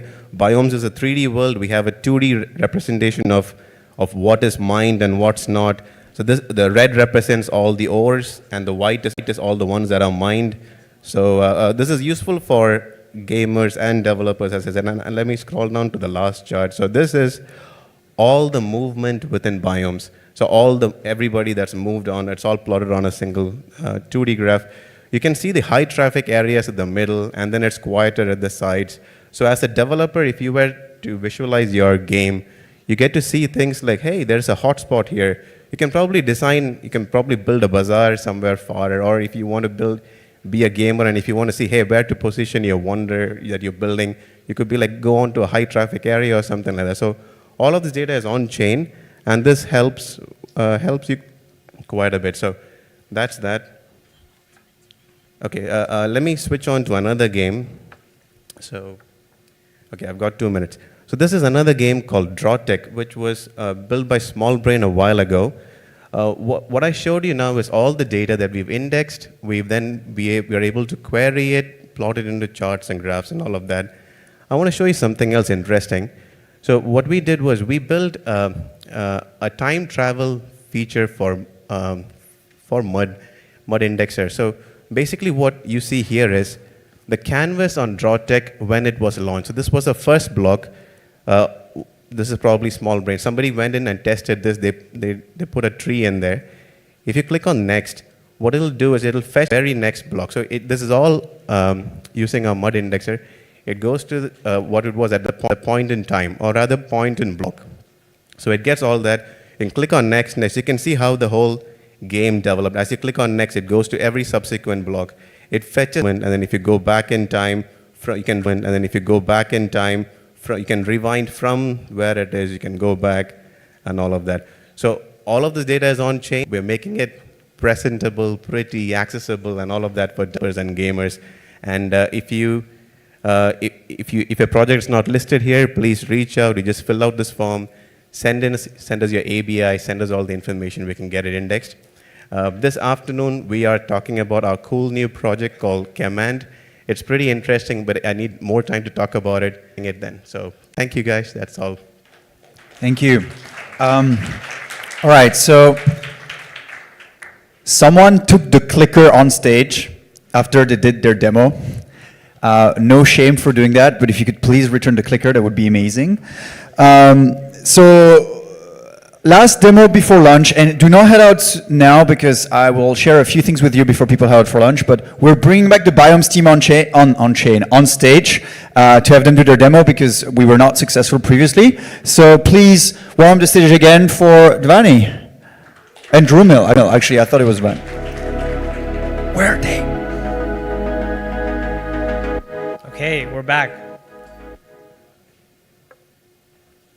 Okay, it's working. So yeah, hey everyone, I'm Devani from Biomes, and I'll start again. So we believe a crazy new asset class enabled by digital matter and smart items will unlock autonomous worlds. So if you haven't heard about Biomes, Biomes feels and looks just like, and this is not on a testnet, it is live on Redstone, the L2 Ethereum mainnet. You can try it today. So if I just, I can move around in the world, I can WASD around, I can mine, I can build, I can craft, like all the things you'd expect from Minecraft, we have working, and it feels just like Minecraft. We almost have parity UX. Okay, so then what's different? So the main thing that's different inside of the world is smart items. Smart items are basically items that have regular functionality in the game, like a chest where you can store items, take stuff out, but you can augment them with a smart contract, and now that item will behave based on the smart contract. So as a concrete example, we have a Uniswap-like chest, which is basically a chest with the Uniswap smart contract, which makes it so you can only take items in and out if you transfer tokens. And now you have basically like a third-party shop that behaves based on this smart contract. And the design space for these smart contracts is kind of RAS because it's a regular smart contract that any player can write. So already since our alpha release a couple of weeks ago, we've seen a couple of smart items being created inside of the world. So I'll just go around the world and show you a couple. So the first one I mentioned was that Uniswap smart item. And so this is one of the main bazaars in the game where people are buying and selling items. And as you can see, when I go up to a chest, I can't just take the items out. I sort of have to interact via this UI, which lets me pick how many wood I want to buy, which is the Sakura wood, which is this new rare wood, rare religion that's forming inside the community. And you can see that it's given me the current dynamic price for this wood. So now I'm going to go into Spectator just beside this main bazaar fee mechanism, but they're doing a similar thing of buying and selling items using a chest. Now you might ask, well, why can't I just mine this chest and take all the items? And that's because we have another smart items, which is a force field tower. And when you have a force field tower, you can again use this contract to control permissions for who can build and mine inside of your area. And the main thing to know is that compared to other decentralized projects where they have land sales for NFTs that control permissions, with Biomes, you can't control the land forever. To control your land, you have to use this in-game item, which is the force field tower, and you have to charge it using batteries, which is another in-game item. And so all of these smart items function via batteries, and as long as the batteries charge, it will work. But players can rebel by damaging the battery and making the smart item no longer work. So just two other cool, very interesting smart items players have created. One of them is this Sakura holy tree. So there's 4 kinds of wood in Biomes, but one of them, which is the Sakura wood, has become kind of memed, and everyone's sort of rallying around it. And so this player wants to build this giant monument of the biggest Sakura tree. But he needs a lot of Sakura logs, and they're hard to get. They take over a year to grow. And so he's created this chest where you donated 100 Sakura logs, which he'll use to create this tree. And in return, he mints you this NFT. And we call them passes inside of Biomes. And this pass gates access to his, to use all of the, go inside of his buildings, other, events he's going to run. And so by donating your wood, you're sort of getting access to all of those things he's going to use in the future. In a similar sense, another user, another gaming guild has created their own like hotel where they sort of have beds and rent out like for people to sleep inside. And to access it, to become a part of their guild, you have to get to their chest and you have to again transfer a couple of items to get their pass. And once you have their pass, you can now access all of their things. The last thing I'll show is not a pass. It is a pass, but it's not about just transferring items, but it's actually about parkour. Because now we have like real-time movement, you can actually, the chunk itself is not loading. But over here we have basically a place where players can play parkour. And when you get to the top of the parkour, you get to, again, mint a pass by interacting with the chest. And only players who get to the top can interact with it because that's where the actual chest is. And yeah, so that's pretty much it. We think smart items can birth an asset class enabled by and dependent on the virtual world's physics. We have a talk later in the afternoon, so come by to hear more about it. Thank you. Thank you. Okay, so we're about to take a break for lunch. So because I know that by default people are not going to come back, I will try to convince you to come back this afternoon. So this afternoon is going to be much more focused on technical presentations from people that have been building projects using mud, mud developers themselves, infrastructure developers, all centered around being able to build basically on-chain worlds via this technology. So starting right after lunch at 1 p.m. sharp, I will be giving a talk on something new from Lattice. So if you're interested in that, please come over. I promise it will be fun. Right after that, my colleague Frolic is going to talk about, hey, how with modern mud, you know, because mud becomes classic, like if you're 3 or 4 months behind, because these guys ship so much stuff. With modern mud, how do you build an application? You know, like in 20 minutes, he's going to walk you through, like, hey, this is how you use all the modern tools to just go through better. After this, Drume and Vani, whom you just saw on stage about biomes, will talk about growing the biomes GDP using digital matter and smart items. So if you thought this demo was interesting and you want to know how it works, please come back this afternoon. After that, we'll have Juan Blanco, the developer actually of the most popular VS Code extension for Solidity, who is going to talk about how they were able to build Café Cosmos that you saw on stage using Ethereum, Unity, Blazor, and Mud, and how it all works together. They were able to get like a pretty good development speed by combining all of these tools, so I think this will be interesting. After that, we'll have Small Brain. I texted Small Brain. Small Brain told me I didn't know how to go up, but he's for sure showing up this afternoon to talk about experiment they've been working on and how he built them. And then we'll have a bunch of, we'll have like an hour of break where people will hang around the gaming corner to try some games. And then at 4 p.m. we have another big batch of talks. So we'll have a talk from the eFrontier team on how they're building the frontier technically. Right after that, we'll have a talk from Nico from Café Cosmos, where he's going to talk simulate on-chain economies. So if you're interested in building sustainable on-chain economies, this should be interesting. And then after that, we'll have Project Mirage, the kind of like town builder game you saw on stage, talk a little bit through the way they're building Project Mirage. And then 2 more talks after that. We'll have the Yeoman folks that you saw talk through the new product called Yeoman Command. And then we'll close with another gaming corner for Café Cosmos. So we have a pretty big agenda this afternoon. Please get out of here, breathe a little bit, go outside, get some food, and come back right before 1 p.m. if you want to catch something new from Lattice. Something new from Lattice. Thanks, everybody, and thank you for being quiet. It's a small room, so thanks again. See ya.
From the launch, exciting talk that we have plenty of videos, plenties of ways for this whole thing to fail, like this morning. So we shall see if we can go make it through the whole thing. So cool, doors are being closed. Hello, folks. Good afternoon. Welcome back from lunch. I'm Justin, one of the co-founder of Lattice. Some people know Lattice as the company that started Mud, and then later the company that launched Redstone Chain. In other words, what we've been doing is building infrastructure for autonomous worlds. But as you might have seen from Alvaro's opening talk this morning, we started off by building an on-chain game ourselves about like 2 years ago. I was personally fascinated by the idea of building multiplayer games on the world computer, following the footsteps of Gupsheep and Dark Forest. We're super interested in the idea of Ethereum as a computer that knows single-party controls, that allows immutable physics and rules, that enable massive, valuable player-based economy, and has an open code-based and API by default for anyone to extend. And while these properties are pretty damn magical, the computer also had some significant downsides. First, it had no development framework. There's no Ruby on Rails, no Unity, no Unreal Engine. And so that's why we basically built Mud from the ground up to make it possible to develop on-chain games in the first place without spending 2 years like Dark Forest to get like a few features up. We were hoping to see the next 10 Dark Forest emerge from this work, and the amount of projects that we're demoing this morning is a testament to the success of these theses. So second, the issue with the world computer is it costs a ton of money to run. Dark Forest was first running on Ropsten testnet, and then they broke the testnet, and then they moved to Gnosis Chain, formerly called XDAI, because running on mainnet was not possible, and this was before L2s. And so running any decently complex game would cost you hundreds of dollars every day, even with blobs, basically. So the second large infrastructure project we worked on is building Redstone and the underlying ALDA and OP Plasma protocol with the OP stack, acting the guarantee of the world computer too significantly. And so with these two upgrades, we saw the design space open up like massively. Many games are being worked on, as you have seen in demos this morning. This is a snapshot of the logos of the people that presented so far. But the computer still lacks some pretty significant KPI we make to the computer fix next. So first, the computer is still slow as hell. Actions are being confirmed after 2+ second delays on most L2s and half a second on the lowest latency ones. Like this is about as close as you can get. And even then, with all the other kinds of overhead from tools, usually reach 1.5 seconds to 2 seconds. The second biggest issue is creating an account is also like extremely complicated. You thought going to the game store and buying World of Warcraft and putting your CD key in was hard. We found something hard and harder. So after you create an account on the world computer, you have to like add money to it, and because otherwise you create solutions that don't bring other kinds of problem when you start adding this stuff up. And so earlier today, you know already if you're too online because we tweeted about it. If you don't know about it, I'm proud of you guys for not spending all of your time on Twitter. We announced Quarry, which is an upgrade to the computer that tackled both of these issues. So the biggest thing from Quarry is we basically decreased the latency 99%, from the node to common 2-second block time to as low as 7 milliseconds. We also made it and onboard progressively. And in order to show you, because we hate the meme of like just build a bunch of infrastructure, we actually spent a lot of time building a bunch of demos. So the first one is Doom. And it's running on Quarry. So this runs at about like 35 FPS because of the netcode of Doom. Transactions are sent to Quarry, confirm in about like 7 to 15 milliseconds, come back and reflects the state update on each client. So this is running in real time. There are no tricks. There are no like optimistic updates or like a lot of client code to make this work. This is basically just Doom with like a little bit of Mud state synchronization on top. And some interesting things to point here is every second, each client is sending 35 transactions, so inputs and state update to the chain, from which the other clients receive the information to synchronize what's shown on the clients. And because of the way Doom was written, which is very poorly, I mean, we forgive them. They're the first kind of like multiplayer first-person shooter. It's before any modern netcode implementation, so there's no predictive netcode, there's no rollback, so any little amount of latency gets reflected immediately because the whole game freezes. So as we've been optimizing Quarry over the last 2 months, Doom became our benchmark. There was a notorious problem where every 2 seconds there would be a little blip that we didn't catch when we were working on Quarry, but that was like pretty significant when playing Doom. So yeah, it has been great to kind of use that as a target for, hey, if we can run Doom on Quarry, then we can run anything we want. The second demo I have, if it plays, yes, is okay. Move the Fly is a game where you can either move a fly or you can move a frog. Frogs eat flies. Flies don't eat anything. They just get eaten. And you can start playing Move the Fly by putting out your phone, either doing Face ID if you're on an iPhone or the Android WebAuthn protocol, and you can just like get into the game immediately with a smart account wallet and play with the same kind of latency as Doom. So this same thing, this doesn't have any optimistic update. This basically plays like a Web2 IO game, you know? And in order to build this, we pulled out the normal mud template and we added like 2-3 lines of code to connect it to Query. And one last demo I want to show you folks is this, which is basically Fortnite. So we took the code base from OPCraft, we added guns and walls. Alvarez, who is the worst person at making names at the company, called it Mineshoot. We all hate it. It's such a stupid fucking name, but it's called Mineshoot. And there's a lot of interesting things in this game. So first, all the physics is on chain, so jumps, movement, etc. Raycasting as well, so you can't just like declare, hey, I'm hitting that player. There's actually like a full raycast happening on it. And all of this just runs same thing without tricks. When we built OPCraft, we actually had a lot of tricks to make it feel good. This doesn't have any trick at all. We just like removed a ton of code. So these are the 3 demos we have. You'll be able to try them at the Gaming Corner at 3 p.m. I think later today. Now I want to talk a little bit about like how we made this. So common across the 3 projects is the need for low latency without sacrificing onboarding. So we'll talk about how that works. So this is a traditional block building algorithm. So transactions come into the mempool, they get ordered right before the payload gets built by the consent blocks after about 2 seconds. The way Query works is the block building algorithm does not span 2 seconds. It operates on much smaller micro batches. And so you stream the block as it's being created. We're not creating the blocks every 17 milliseconds. That would be really silly because it would overwhelm different kind of infrastructure like block explorers, wallets, etc. You would also spend most of your time computing Merkle roots, which is the very expensive action when putting together a block. So the blocks get streamed to you as you play. And because we don't actually need things like the block hash in order to reflect a state update in the game, you don't actually need to wait for the full block to be built to be able to see what happened. And this does not like introduce any additional kind of like security assumptions in a rollup. The way rollups work with centralized SQL. This does not add essentially like any guarantees at all, any assumption at all to the whole system.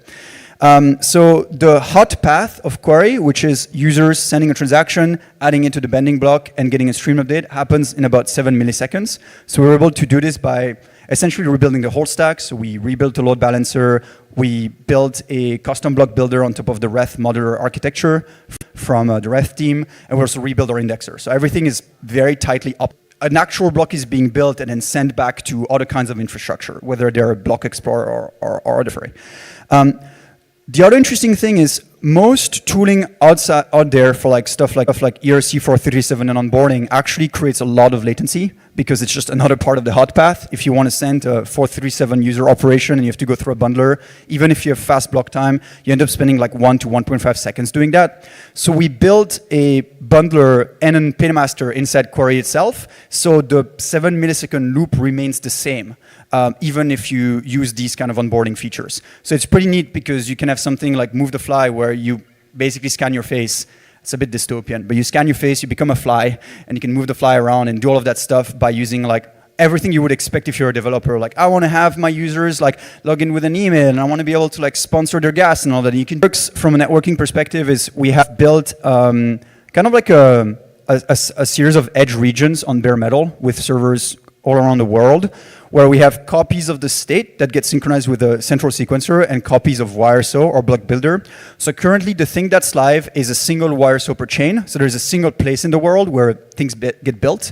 Over 2025, we want to build a system. We've already started working on it, but it's not ready yet, where the state of a mud ward can be partitioned into different geographical location, such that you can have different matches, as an example of Skystrife, or of different regions of biomes, where the computer doing the ordering can be in Asia, North America, etc. Because even if we have 7 millisecond latency, you still have to pay the cost of light. Sadly, we have not worked on that yet. We'll probably do that later.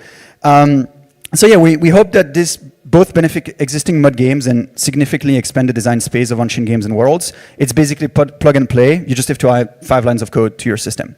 So I had some biome shell, but I will skip it. Sorry, guys. So that's it from me today. To learn more, you can scan this QR code or go to this link, lattice.xyz/query. All right, we have 3 minutes for questions, apparently, so stay here. Oh, man, okay, right. Oh. If you have a question, you can either scan this QR code, or if people have a question also, they can just raise their hand, then I can run and give the mic. Yo, if I'm doing local development, can I run Quarry, like this whole system locally, or do I have to do it on DevNet at all times? Yeah, currently, yes. So you can put Anvil and Automine, but actually, funny enough, Anvil Automine is slower than Query. So yes, we don't have great local development environment yet, but we'll probably work on this next, because this is a distributed system. It's kind of a pain to run yourself.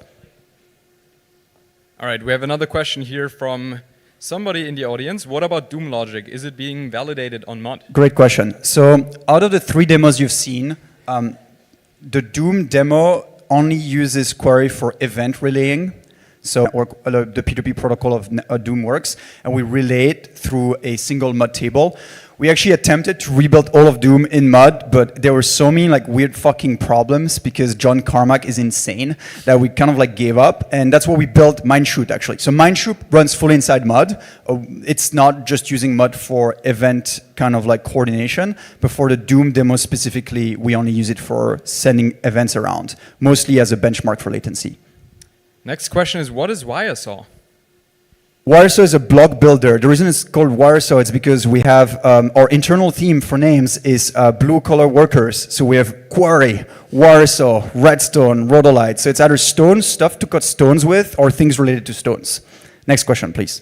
People in the audience really want to know how your last name is pronounced. My last name is, it's kind of funny because it says, is it pronounced Glibert or Glibert? It's pronounced Glibert, so you were right. Sponsorship. Yeah, so the way it works is we have a paymaster that's part of Quarry that like gets evaluated within the sequencer, and so this paymaster exposes rules you can tap into as a game developer, saying like either like users can get their first 20 actions censored by the game developer or under these certain conditions. So you kind of have like a whole system you can tap into to have flexible sponsoring. All right, I don't see any new questions on here. If you have another question, you can also raise your hand real quick, and I can hand you the mic. All the way back, okay. Somebody else is running. The bottleneck currently, I mean, it would always be the bottleneck, is the size of the blocks. So Quarry doesn't really add, like, the Quarry doesn't really have currently, doesn't get bottlenecked by stuff like CPU and RAM if you use good enough machines. The issue becomes how big your blocks are. So as an example, if you have transactions that consumes a tiny amount of gas, you can actually put a lot of players. If you have actions that use a ton of gas, you end up being bottlenecked by block size. So it really depends on what you're doing. But I mean, I'd say you can probably have like, depending on what you do, you can probably get like 200 concurrent players per chain, probably. Like doing actions all at the same time, all the time in a hot loop. That's pretty cool.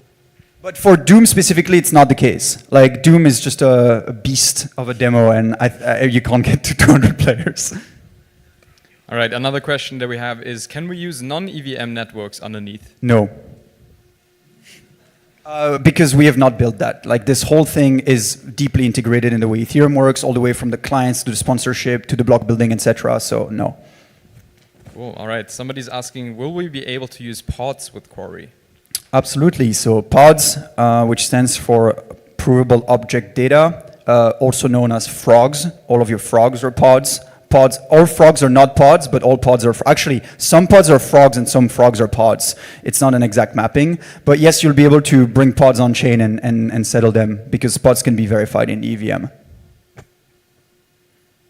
All right, and I don't see any more questions here. We have 30 seconds if somebody wants to...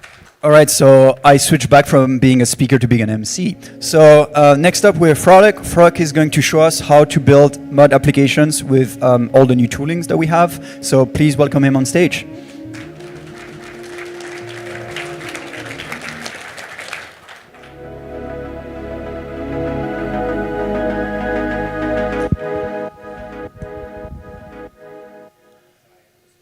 No sides. Yeah. Okay, let me get my Hello, hello. I'm Frolic. Can you hear me? Good, great. I'm one of the core developers of Mud. We're going to attempt to build an on-chain game in 20 minutes. It's kind of a lot to ask. We'll see if it's actually a game by then. But so this is meant to demonstrate the stuff we've been working on.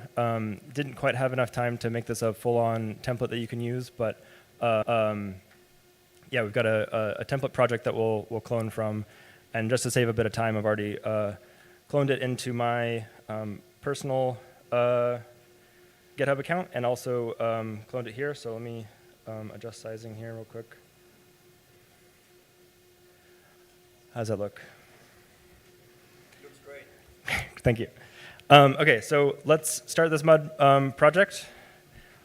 This Mud project, so when you run the dev script, actually, let me quit out of this and run the local one.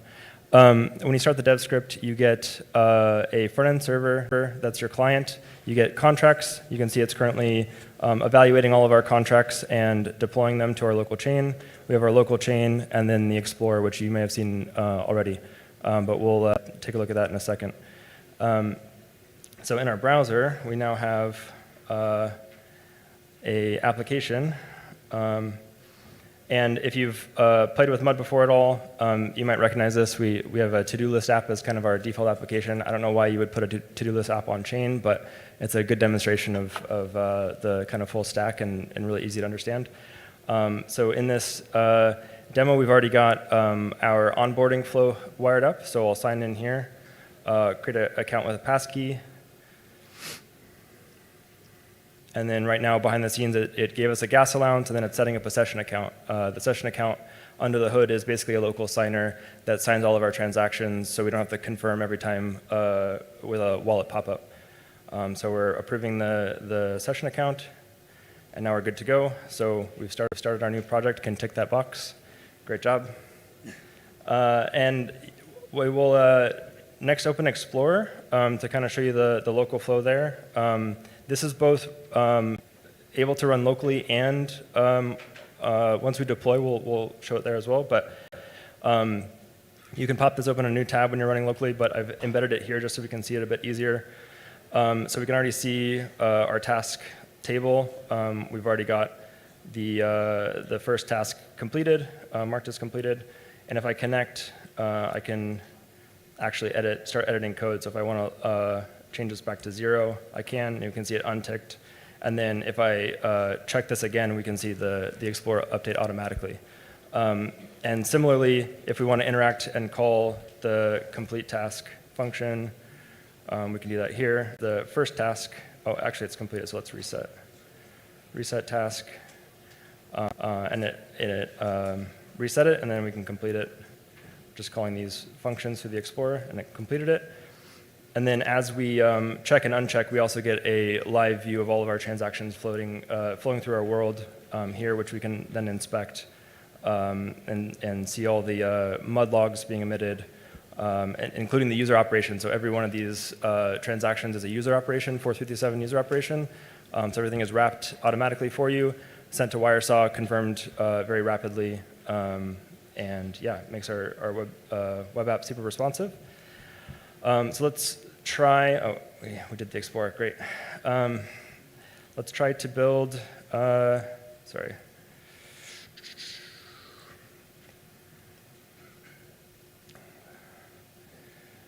I'm not used to these full screen things, so just a second. There we go. Okay, get this running locally again, get the code editor open, great.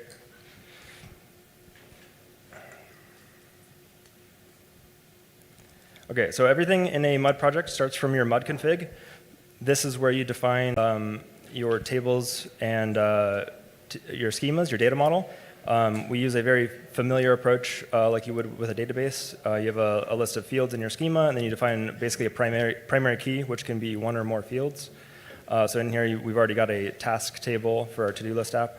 Next, for our game, we're going to add a position table. So every player has a position on the map, and they can move around. So we'll do that here. Schema. So the first thing we want is a player. This will be one position per player, and then we'll have an X and Y coordinate. And then our TypeScript is telling us, everything in MUD is strongly typed, so TypeScript is telling us we're missing a key.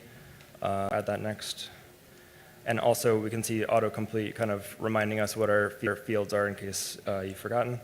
And behind the scenes, as I'm typing this and saving, MUD is actually rebuilding the project. So if we look at our dev contract script again, it recognized that there was a file change in the config. It reran the dev runner. I think it actually already found our position table up here. Let me see if I can find it. Oh. Yeah, so up here when we saved first time, we had the existing tasks table, and then it recognized that we need to register a new table. So it's idempotent. I don't know how to say that word. And every time you make an update to your MUD config, it automatically figures out what it needs to deploy, whether it's a table or a system, and runs it for you. And then we can also see in the Explorer, if we open that up, we have our position table already, but there's no data in here yet, so we'll do that next. Okay. Not sure why. Oh, because I restarted the server, so everything redeployed, so just a second. So we got the Explorer going with a new project, added the position table, but we haven't been able to do anything with the position table yet, so let's add a system so we can move our player. So we will, let's see, in our contracts, add a move system. And I have some code, sorry. I have some code here. Copy this.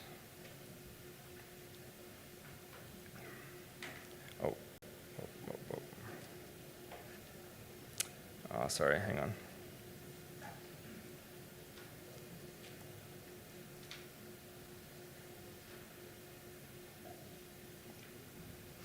Okay, so I've copied over our task system, but this is going to be a move system. So we're going to import our position table, call this move system, and we'll paste in our code, function, move, direction. And I'm realizing actually I forgot to define our direction. So another thing in MUD is being able to specify enums. So I'm going to do that now. Direction, north, east, south, west. Great. And so then we'll import direction from CodeGen common. And again, behind the scenes, MUD is already generating code for us, strongly typed Solidity code, so we don't have to worry about that. This is a public function. Okay, so we have our move system hooked up. Let's see in the Explorer if we've got that in here now. So we're going to go interact, app, let's see, move. No, something's.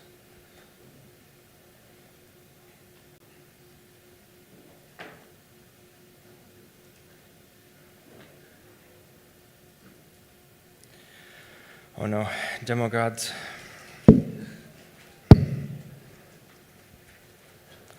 So restarting one more time just to see if this helps.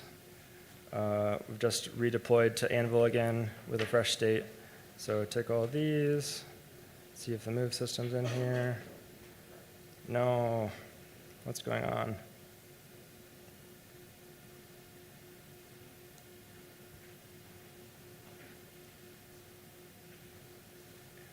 Move system. Okay, so I think it's in here. We'll just keep going. So after our move system's all wired up, we need to render our players and our game map so that you can move around on the map. So I'm going to open up our app here. I'm going to import our game map component. It's not going to do anything yet, so we've got a blank map for now. But we'll start by getting our players. We have a new state library in MUD called Stash with a bunch of React hooks. This one in particular is called use records, so it will give us a list of records. These are automatically synced for you from the chain, so all the data that we need is already available. So we're going to use our stash. We're going to tell it we need a table, and for that we can import from the mud config. From mud config. Just to save some time, I'm going to remap this. Mud.namespaces app.tables, okay? And then tables.position is what we want. So we have all of our players, and we're going to pass that into, oh, we got to import this too.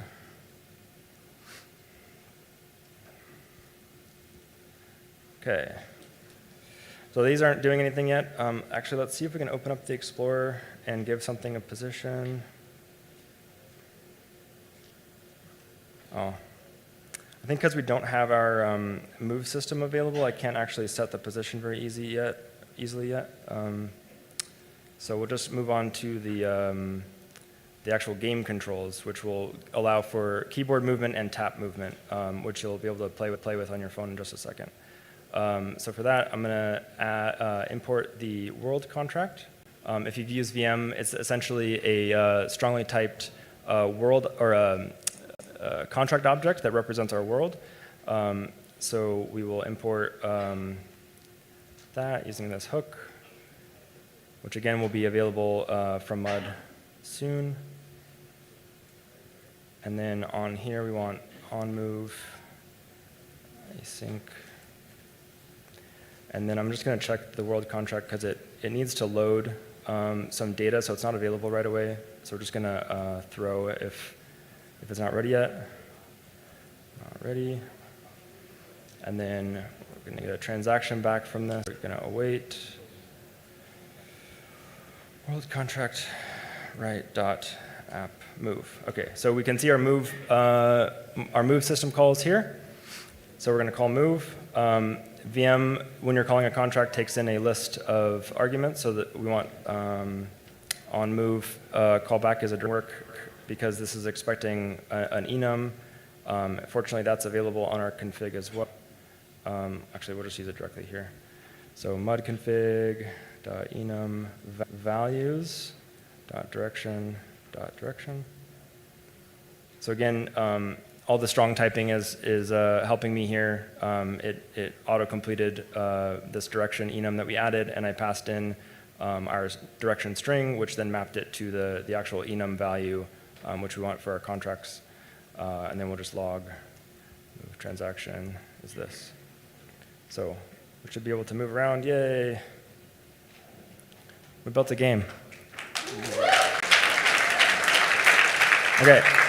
So today, mud template. So another big improvement aside from onboarding is actually like getting you on chain and making it a real app. So the next step will deploy. So pray to demo gods. Gonna deploy to Rhodolite, which is where we have all this new tech running. Can you show what this script does? Deploy Rhodolite? Yes. Let's see, deploy Rhodolite. It grabs a bunch of stuff from our .env file, and right now that's pretty basic. It specifies a chain ID and RPC URL, and then calls out to this mprox file, which we don't actually need. We had some more stuff running here, but I'll just show you that's one thing, and all it's calling is mud deploy with an RPC URL. That's basically it. Internally on my system, I also have a environment variable set for my private key that acts as my deployer. We are also working on allowing you to deploy with user operations in the same sort of onboarding flow or the same rails. So basically, you won't need to bridge any funds or whatever. You can just use the daily gas allowance to deploy contracts. So we've got a deployment here. We can now go look at the real-life World Explorer. Let's see, explorer.mud.dev. Enter in, oh geez.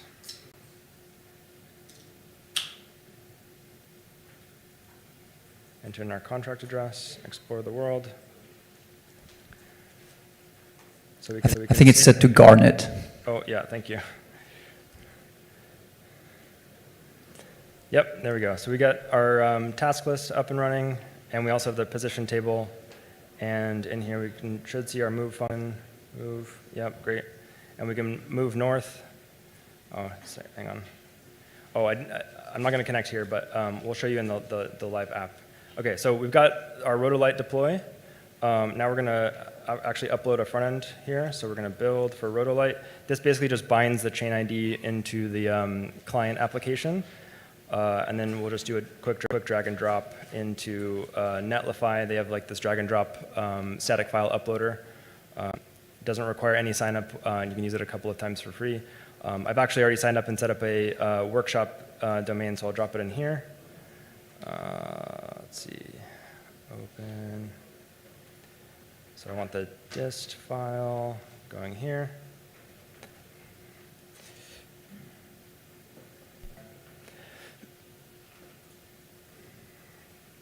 And in the meantime, if you want to open this up in your phones, workshop.mud.dev, it should show you the same thing. You can test out this new onboarding flow, create a passkey, sign in, get some free gas, and then start moving around on the map.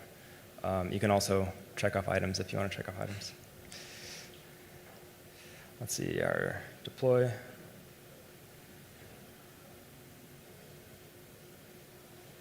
Okay, published, great. So we'll go through that sign-in process again. Since we're on a new domain, it's asking for the passkey again. Setting up the session wallet, or the session account. And now we're in. Oh, I see a bunch of people already playing, that's great. Refresh real quick. Great, there we go.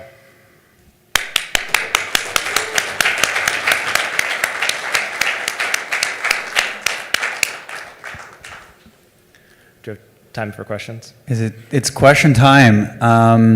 Can AV switch to question screen? So just like before, scan the QR code, ask questions. Okay, so while better questions are being asked, or not better questions, but at least votes are being casted, we'll start from the top. Frolic, are the tables relational? Yes and no. From the on-chain perspective, we're still using native Solidity, essentially mapping, so you can think about it more as a key value store. But the data is modeled in such a way that allows us to then index the data in a relational way so that you can query the data. We have a query API that isn't demonstrated here, but the indexers that are running on our chains is a hosted indexer that supports a full SQL API. So you can run relational queries as you'd expect there and get your data, thanks to Ryan from IndexSupply. The next question here is, what is stash in use records? So I kind of breezed through that a little too quickly, but stash is our new client store. If you've used Mud before, it's going to replace RECS and ZooStand. But it's a high-performance client store that kind of fuses the functionality of both, so you get all the benefits of each under one library. Okay, so we'll skip the trolling questions. What is Rotolite, Frolic? That's a question for you. Rotolite is our chain running, our DevNet chain running all of this new query infrastructure. Available now, but just to caveat that it's likely to be reset, restarted, go down as we play with things and stress test. Yeah, so while Redstone, of course, is in a production environment, Garnet is our testnet that is also in a production environment, and Rotolite is a DevNet that is not in a production environment. So it will break, it will be restarted, but that's where the bleeding edge of the stuff we're working on can be found in. I don't think we have any more questions left. There's more we need to Can we scroll the questions? Because the top question is bugs, and also you guys are not ticking off the questions we've answered, so we need to remove them. Oh, there we go. Oh my God, all right. First, okay, can you use Mud as a library and build a meta framework over it, like React and Next? I'm not. Mud, so we build a lot of, in addition to the Solidity side, we build a lot of JavaScript tooling. So it kind of is already doing this. It's sort of a framework over the top of JavaScript, and we internally we use React a lot, so we build a lot of React tooling on top of it as well. But you can use it on basically any framework, and I'm sure you could build a meta framework over top of it if you wanted to as well. I'd be curious to know what your use case is, so yeah. The CCP Games team built kind of a meta framework on top of Mud. Yeah, that's true. Like their smart object framework, and yeah. Will we hear about that later today? We will hear indeed about this later today, so please stick around. Okay, here's a new one. What are some of the primary reasons for us to switch to on-chain game development, Frolic? I personally love building on-chain because I don't like running backends. So it means that I can write some code, put it on the internet, and it will run on the world computer forever as long as people are willing to pay to play within the game. So that's my reason. I'm sure there's many more. And registering securities. Yeah. These are the two reasons. I'm joking. Okay, I think we're done. Thank you, Frolic. Thank you. So next up, we will have Druman and Vani from Biomes.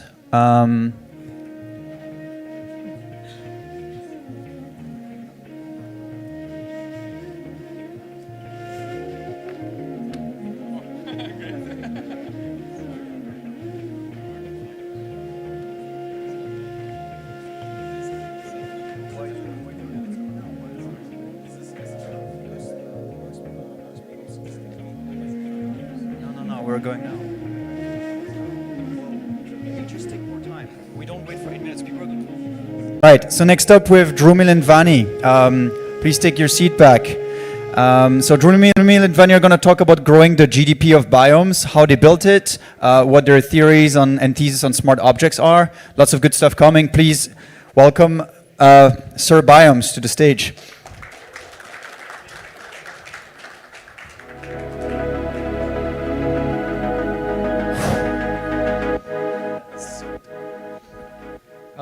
All right, hello. I'm Drumil. I work on Biomes. Biomes, you probably played in the gaming corner over there, or maybe you saw the demo earlier in the morning. You can also, just go on biomes.aw and actually play it. So today we're going to talk about growing the Biomes GDP, which is the primary thing we're trying to prove out with Biomes, and two things we want to use to try and achieve those goals. Before we start, we're going to take just like a minute to think about why we're doing this. Most people who view Ethereum, they view it as an open financial system. If you view it this way, you care about a particular set of things. You care about stablecoins, RWAs, treasuries, wallets, and payments. But this is kind of the weird room. That's why it's in a classroom. And it's a bit of a different scene. It's not really interested in moving our existing world on chain. Rather, it's interested in trying to uncover a totally new and weird future that's very different from the world that exists today. And if I was going to sum up the core question that's being asked in this room, okay, half of the room, but I will do it. If Bitcoin was able to birth digital coins that people treat like real valuable coins, can we basically 100x this and birth a digital planet that people treat like a real valuable planet? And I think the short answer is that I think we can, and I think it actually might end up being much more simple and obvious than we might have thought before. There might be a line of sight to this. I think what we should just do is we should take ideas that already work and we should just reshape them, right? We should reshape them from being built for finance and just make them work with virtual worlds, right? So we got to take the idea of scarce digital coins and convert that to scarce digital matter. We got to take tamper-proof IOUs and turn that into tamper-proof physics, and we got to take smart contracts and turn that into smart items. And that's basically what this talk will be about, and we're going to actually make this concrete with examples of us trying to do this within Biomes, and I hope that makes it much more legible. And the claim with those three pieces, the claim is that the digital matter and smart items can birth a crazy new asset class, the weirdest asset class the world has seen, and that, if it gets mindshare, will unlock autonomous worlds. It'll make them super obvious, super visceral, and you'll never have to answer the question of why you put this on chain. So to make things concrete, let's look at Biomes. On the surface, Biomes is just Minecraft with everything on chain. You've probably tried it out. The items, players, physics, all the actions, You can see it move and mine and build. It's all on chain. You know, right now there's like this like client optimization thing going on to make this work. Sometimes there'll be bugs, but you know, I think you got to pressure T-Dot wherever you find him to make query go mainnet faster, and then this will not happen. And what's been happening with Biomes ever since we have sort of been in our alpha phase the last month is it's coming alive. The world is coming alive. There's a lot more activity. We're sort of seeing it grow. The transactions are up and to the right. You know, the players up and to the right. GDP up and to the right. Everything bullish. There's people like Ben who are spending 5 hours building something. Decky spending 8 hours plus days mining stuff. You know, so people are doing WTF, which is really funny considering this like barely ever hits 15 concurrent players, right? And Ditto's a community member who made this grand claim that Biomes feels like Ethereum but more playful. And so what we're going to do today is we're going to go down the rabbit hole. Why are people so excited? If on the surface it just looks like on-chain Minecraft. Why are we even doing this, right? The first concept is digital matter, the thing we brought up in the beginning. Think of digital matter as a playful vision of blockchain-created scarcity. So while in Bitcoin you have crops and wood and ore and land, in Bitcoin you have tamper-proof IOUs, in Biomes you have tamper-proof physics. And what this means is, if there is a tree, I can't just like snap my fingers and mint more trees arbitrarily. The only way for there to be more trees is if I farm it according to the physics, right? So there's always like, wood is actually valuable. And if you do like the weird thought experiment, you might be like, if Bitcoin was an AWS, it could only be worth so much, but Bitcoin with true scarcity and tamper-proof rules could be worth $1 trillion. And if you go a bit crazy, why can't the same happen with digital wood, right? You have like Ben who's maybe thinks one Sakura wood will be worth $31,000. So like this can happen. This can happen. You just need to believe, right? And just like having lots of scarce Bitcoin grants you power in Bitcoin's world, controlling lots of the scarce resources and land lets you build businesses and be effective in the Biomes world. The second thing we're going to look at is smart items. So we looked at digital matter, now we're going to look at smart items. Smart items present a playful vision of smart contracts. You can think of them as items with functionality in the physics that you can program with a smart contract. They make it really easy for players to build real economies for anything in the world. To visualize it, think of a smart contract as a chip. And you can insert a chip into an item, like a chest, to program it. So if I have my Uniswap chip and I put it into a chest, it turns into a Uniswap chest. And at this point, if people mine ores around the world, they can put ores in the chest and get, swap it for some tokens according to the AMM prices, or they can give tokens to the chest and get ores according to the AMM set prices. And you can sort of take this concept and basically apply it to all the kinds of different objects in the world. You can imagine I have a door and I turn it into a token gate, right? I need the token to actually open it. So what you just did here is you gave the Homer Simpson treatment to Ethereum, where if you told Homer Simpson what is a token gate, that's what he would think it is, right? And so now you're like taking all of these smart contract patterns and you're just making them much more relatable for a more like normal audience. So you can turn a door into a token gate, a force field, a cart, a bed. And with all of these items, you can build a lot of cool stuff. And these are all real examples of things that are already being built within Biomes. The Bazaar is the Biomes version of Uniswap. It's like this like shop with a lot of liquidity where you can trade all kinds of items for coins. The funny thing is, as soon as we made the Bazaar, there's like this other group that put up a really crappy shop next to it, relatively. And it's like the sushi swap of Biomes, right? And it's trying to vampire attack the Bazaar and take all the liquidity. You also take Temple, where you donate Sakura wood to get this membership NFT. They use all that wood to build the largest Sakura tree in the world, and all future Sakura meme events that happen will probably gate access based on whether you donated the Sakura tree and got the NFT. Is to sleep and recharge your player and load without worrying about getting grieved, and in return, you just sort of have to pay rent. The Pyramid Arena and Parkour Challenge are gonna host a bunch of games, and these games will use smart items to have betting and prize pools and everything. So in a way, you can basically think of these as like deploying dApps inside of a virtual world, right? And third, if you have digital matter and you have smart items, you have a new asset class. And I think it will be the craziest asset class that crypto's ever seen, maybe the world has ever seen. And I think when that asset class gets mindshare is when, with a smart contract. Imagine I program it such that when a player gets gold ore buy the actual gold in the virtual world, and if I put the coin in, it burns the coin and lets me take out a gold ore. And every time this happens, the chest takes a small fee, and it uses that fee to incentivize players to charge the force field and defense of the chest to make sure it cannot be broken in. If this coin rises in price, let's say it's even worth like 10 million or something, it becomes extremely, extremely obvious why all the gold ores need to be provably scarce. Because if I just like mint more gold ores out of thin air, I can just put them in the chest and mint more coins for myself. So it's really obvious you don't want, you need the gold ores to be scarce and you don't want the devs to just randomly mint more. It's also really obvious why the physics needs to be on chain. Because if I change the physics such that it becomes super easy to break the force field, I can now come in and steal all the gold ores from within the chest. And now that coin that was backed by the gold ores is no longer backed by anything, and it's just going to plummet, right? So if you have this asset class take off, it's super, super obvious why the actual physics and research of the world are significant. To do one more example, we can kind of imagine how in the 2021 crazy bull cycle, there was this idea of NFT land, right? So basically in the sandbox, forever land ownership of that land.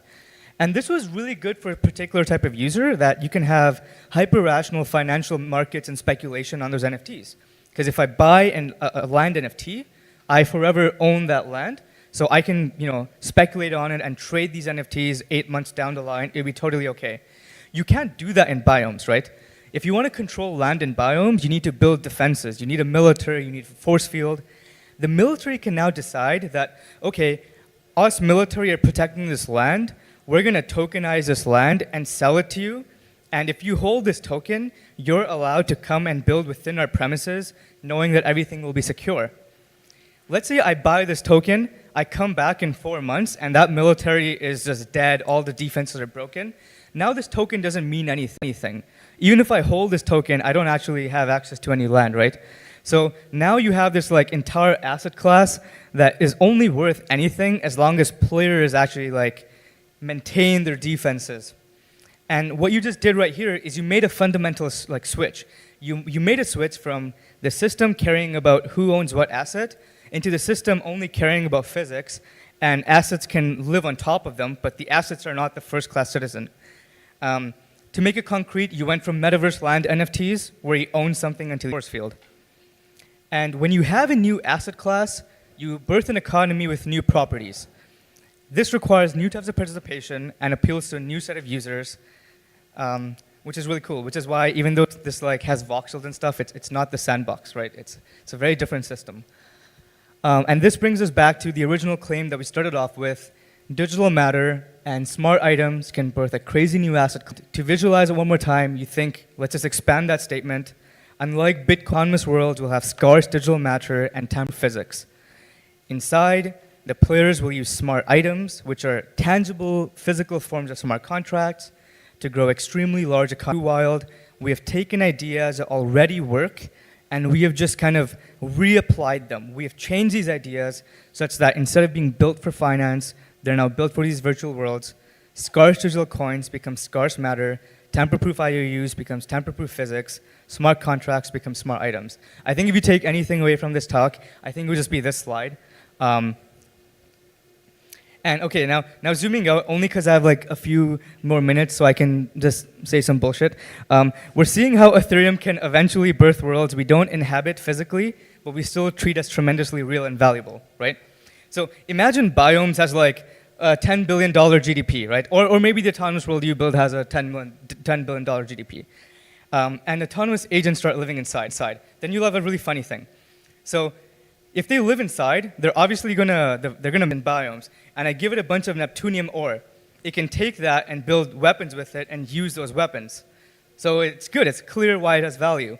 If I give it coins, if I give it the US dollar, it can't it can't buy a burger, right? What's it for payment? They don't believe in coins.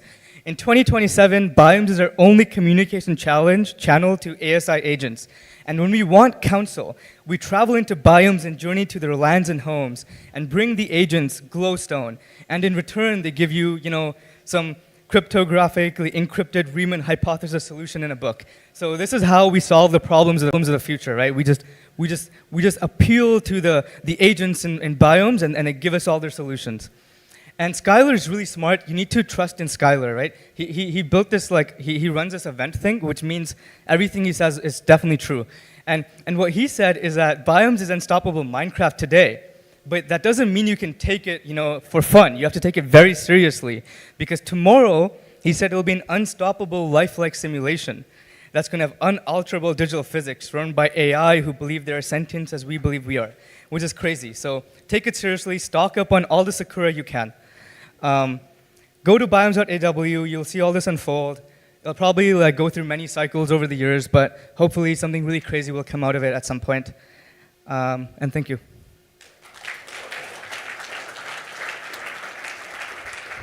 All right, question times.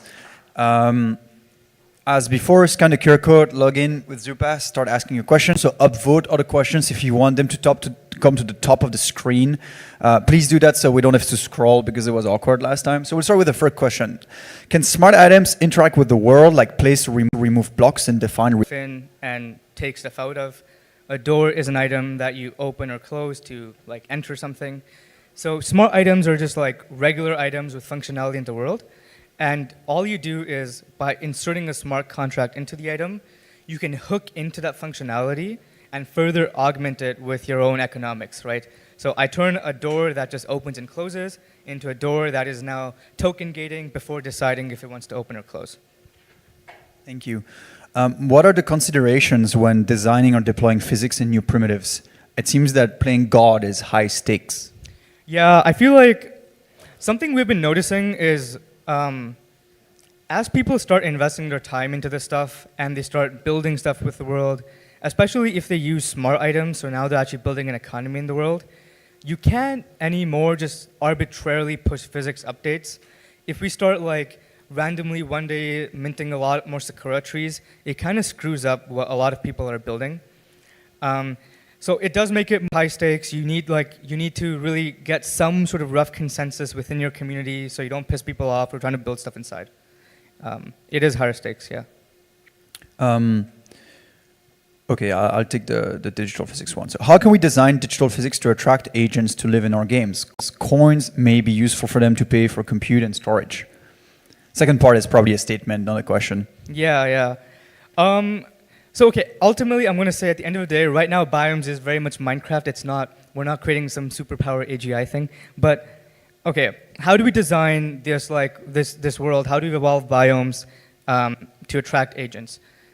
I think basically if you get the GDP of the world to be high enough, if you reach a world where there's Neptunium ore, people value it at $100 because they can build a weapon with it and be powerful in the world. Agents might just want to live in these worlds from a purely rational region, such that GDP is there and all the activities there. Okay, I think there's one down there, which was, can you play for free and earn for free? Can you play for free? At some point, I'm sure you'll be able to play for semi-free when you have the passkey onboarding stuff, so you won't need to worry too much about gas.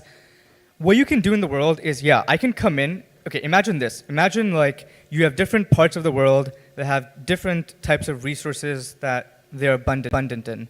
If I build a train system to move resources from one part of the world to another part, all these arbitrage opportunities, if I build this train system, I just need to play the game and build a train, right?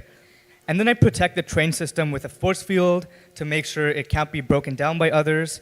And they make this train system start charging tickets for people to actually take it. I can start selling these tickets, people can buy them, and now I'm making money from the game. But it's not play to earn in the sense of I'm earning these points. It's kind of, if you build a business inside and the world sort of has a GDP, then the normal actions you take inside will be economically significant. I'm just going to log in on my phone to see the questions myself. But for now, I saw someone's question, which roughly goes is it possible for me to put a door down as a smart item that grieves someone by using a ton of gas, like in a while loop or something like that?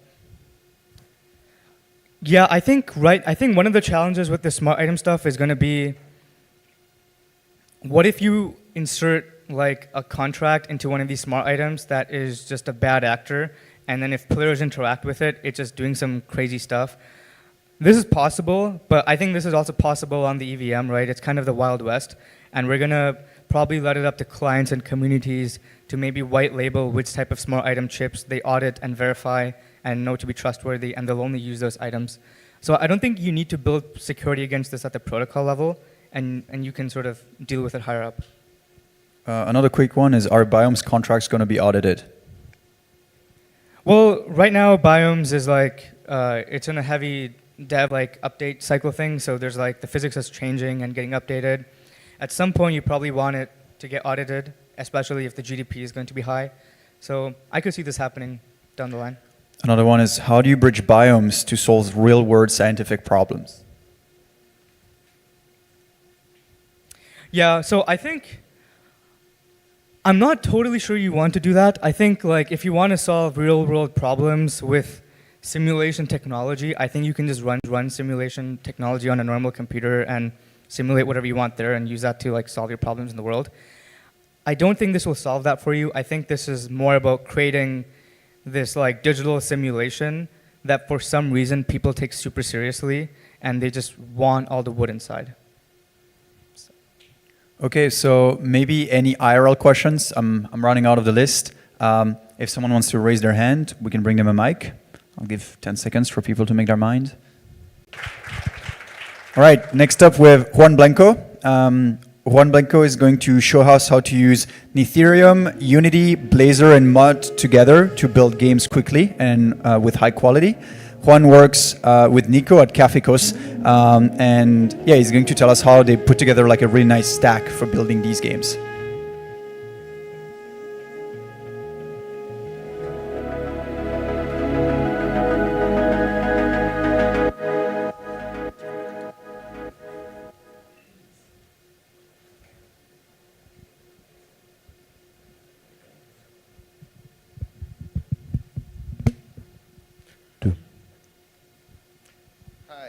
Hi, I'm Juan Blanco. A bit about me.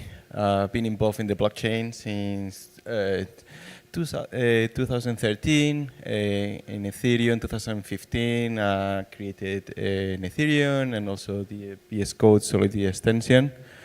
I have also been 24 years in .NET and more than MT, so mainly I'm pretty old. So Ethereum, the vision of Ethereum is just to provide tools and frameworks so any .NET developer can create applications and integrate with Ethereum or even. So what can you do with the .NET ecosystem and Ethereum? You can create desktop applications, you can create mobile, IoT, gaming, as we're gonna see here, web WASM as well as we can see here, line of business applications like SAP, and of course cloud integration, and using Ethereum and .NET you can have common logic that can work across. So what are the Ethereum features? So this is the same as any core client integration. You have the Ethereum node, using RPC, smart contract integration, your RLP, EVMs, signing, API encoding, indexing, L2 support, etc. We have all the standards and common protocols. So you have like Siwi, Gnosis Safe, ENS, etc. Merkles, external wallets if you don't want to create your wallet with Ethereum, like MetaMask, Wallet Connect, Azure Key Vault, etc. And tooling, Ethereum Playground, so you can actually test how Ethereum integrates code generators and many templates like Siwi, Blazor, Unity, etc. So, and what Mod brings to the plate? Mod brings new data models and dynamic schemas. It's something that we were really missing for create applications in gaming. And data indexing, something that we can actually rely on. And and mainly the operability and be able to create new worlds and complex applications. So Ethereum brings the new packages. So we have Ethereum mod. So together, now we can create these great applications and games that we couldn't do before. So how does this work? So we've been doing this with Cafe Cosmos. So it has been fully tested there, and it works. So it's pretty cool. So what is Cafe Cosmos? So Cafe Cosmos is a game for management. You manage resources. You cook. You can do many things. And here we can see the Blazor version, which is a web application. As you can see, you got the tools. You can put fences there. You are cooking, etc. But obviously, this is a web application, so it looks much better as a Unity site. And so here we can see exactly the same view, but actually in Unity. So yeah, it looks much better the HTML version. So how does it work underneath? Here is got a small diagram we can see in the top. We got the Blazor version, the Unity version, which in itself it connects to the namespace in the .NET version, which is system service and table services locally, and the logic. And all that integrated with obviously the Ethereum node, where they have the mod smart contracts and obviously the custom systems and log processing and so on. On the right-hand side or left-hand side, you can see the storage processor. So you have all the data stored to the database. And in the other side, you can see how we can create a .NET integration test and obviously deploy it using .NET. So let's see how this works if we were adding some functionality to Cafe Cosmos. So Cafe Cosmos, wouldn't it be great, if you can have a crazy oven there? But sadly, I only have one simple oven, but I don't have enough items to actually create craft my crazy oven. No, I really fancy to having this crazy oven. So what if I could actually buy it instead of crafting it and created a catalog? Yeah. So let's start. How will it look like? So let's start with the smart contract tracks. So first of all, we'll create in our mod config our table. So here we got a catalog item with a item ID, catalog ID, and a price. Because we're gonna buy it. And then we will go and co-generate it. Because we are working on Windows, normally with Unity, you will have to use the Git bash or WSL2 because mod works better in a Unix environment. So once we co-generated our table, we can start working with it. So as you can see here, we got a new catalog system, and then we can access the data there for the cat item. Then now we have the price, etc. And then this integrates with our other libraries, so we can get the token balance that we have, so we can do the purchases and validate it. So now we got our system created. What we're gonna do? So Ethereum now includes a new code generator. So this code generator is part of for Ethereum. You will have a simple code generator just to create your normal services. So but now has these mod extensions for table generations and mod. So once you created this, you just go to VS Code Solidity extension, right-click, and there you go. You can code generate it. And then you've got these files. So here you have the catalog item record, your catalog table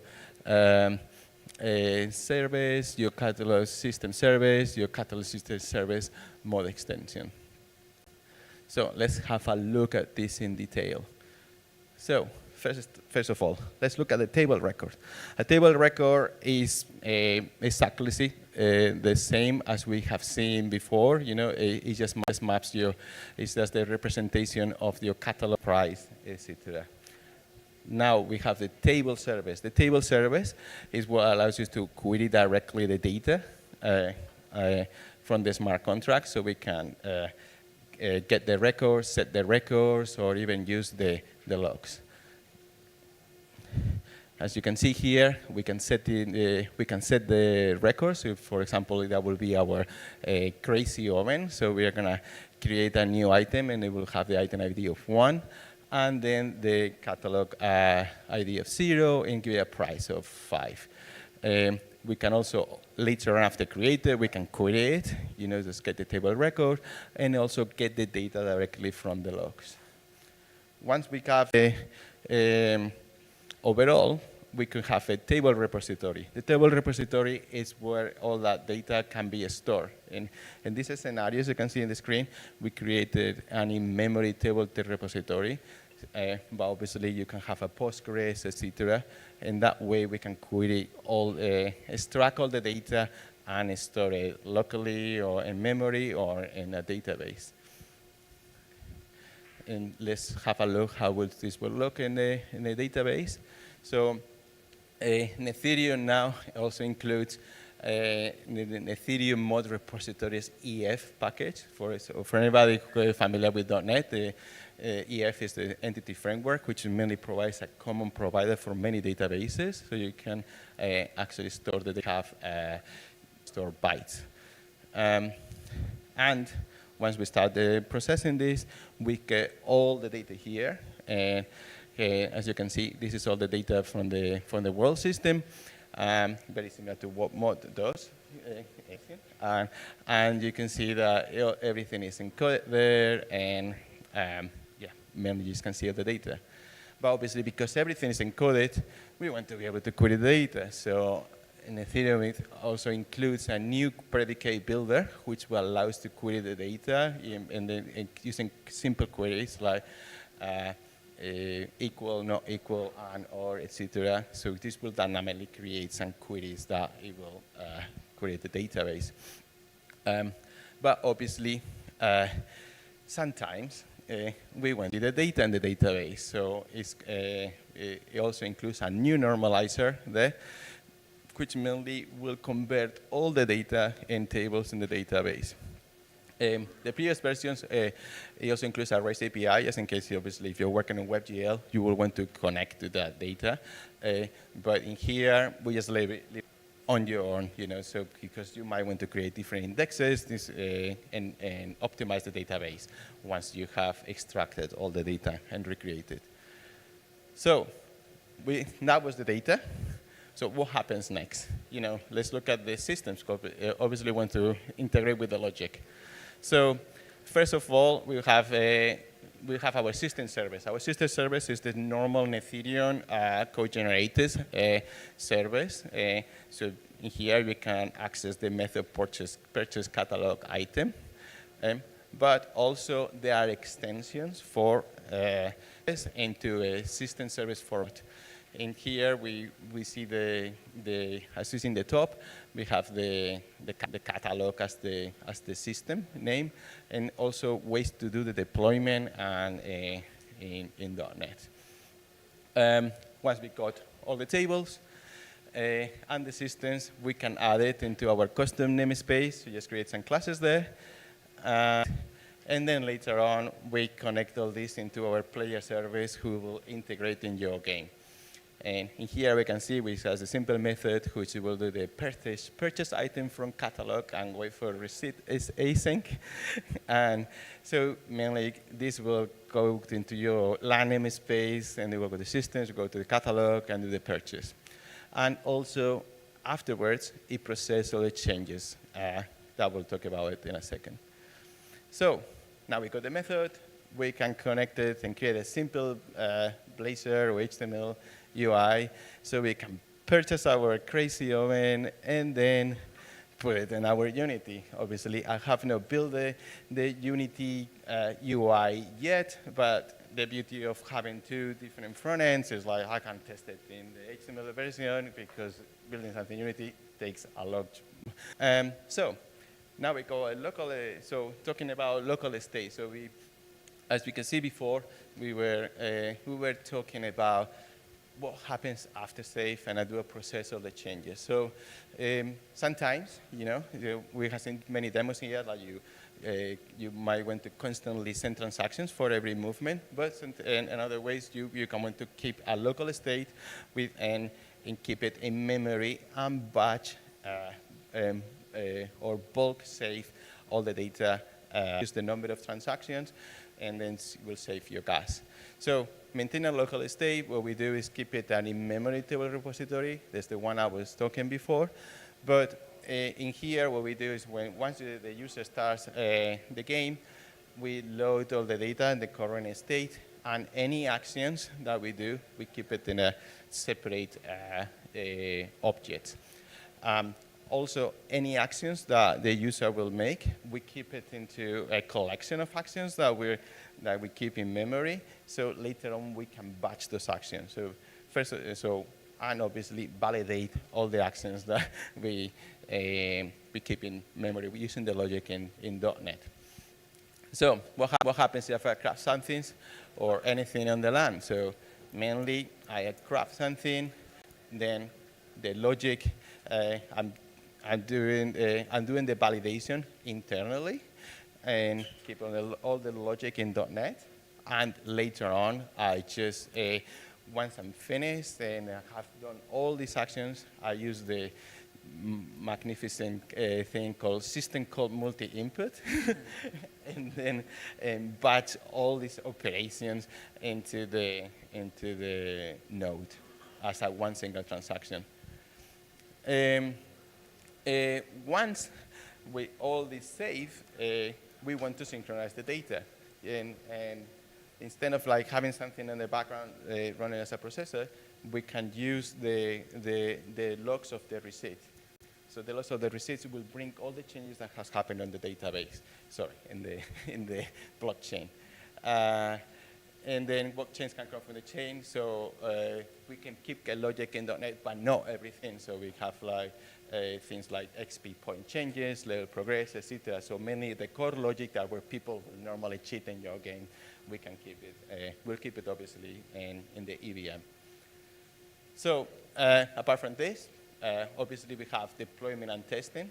So the way that Ethereum deploys, if you wanted to deploy with Ethereum, Ethereum has also the mod smart contract. So this is deployed as using the World Factory, etc. Then deploy your tables and then configure the tables. It's very helpful because if you want to run your integration testing against your .NET code, you will constantly run in the deployment, configure all the data, etc. And then just run the testing. Ethereum also includes some little tools to provide integration, help-us integration for testing, and also extension for common development nodes like Hard Hat or Build. And finally, but not least, one of the coolest things about mod is got the delegate authority. So the capability to have temporary private keys, etc. So you can not having a link to your main account will have all the money, etc. So this is also supported as well. And this is going to be the basis as well for account abstraction that we're going to put in Ethereum later on. As it's allowed me to think about a better pattern to solve how to put account abstraction there. Wrapping up, so we have seen how we can start with a Blazor Unity front end as well, all integrated with the player service, having our register servers and table services within .NET, a local state, all integrated with your Ethereum node, and doing the store close processors to get all the data. Yeah, Q&A. Thank you.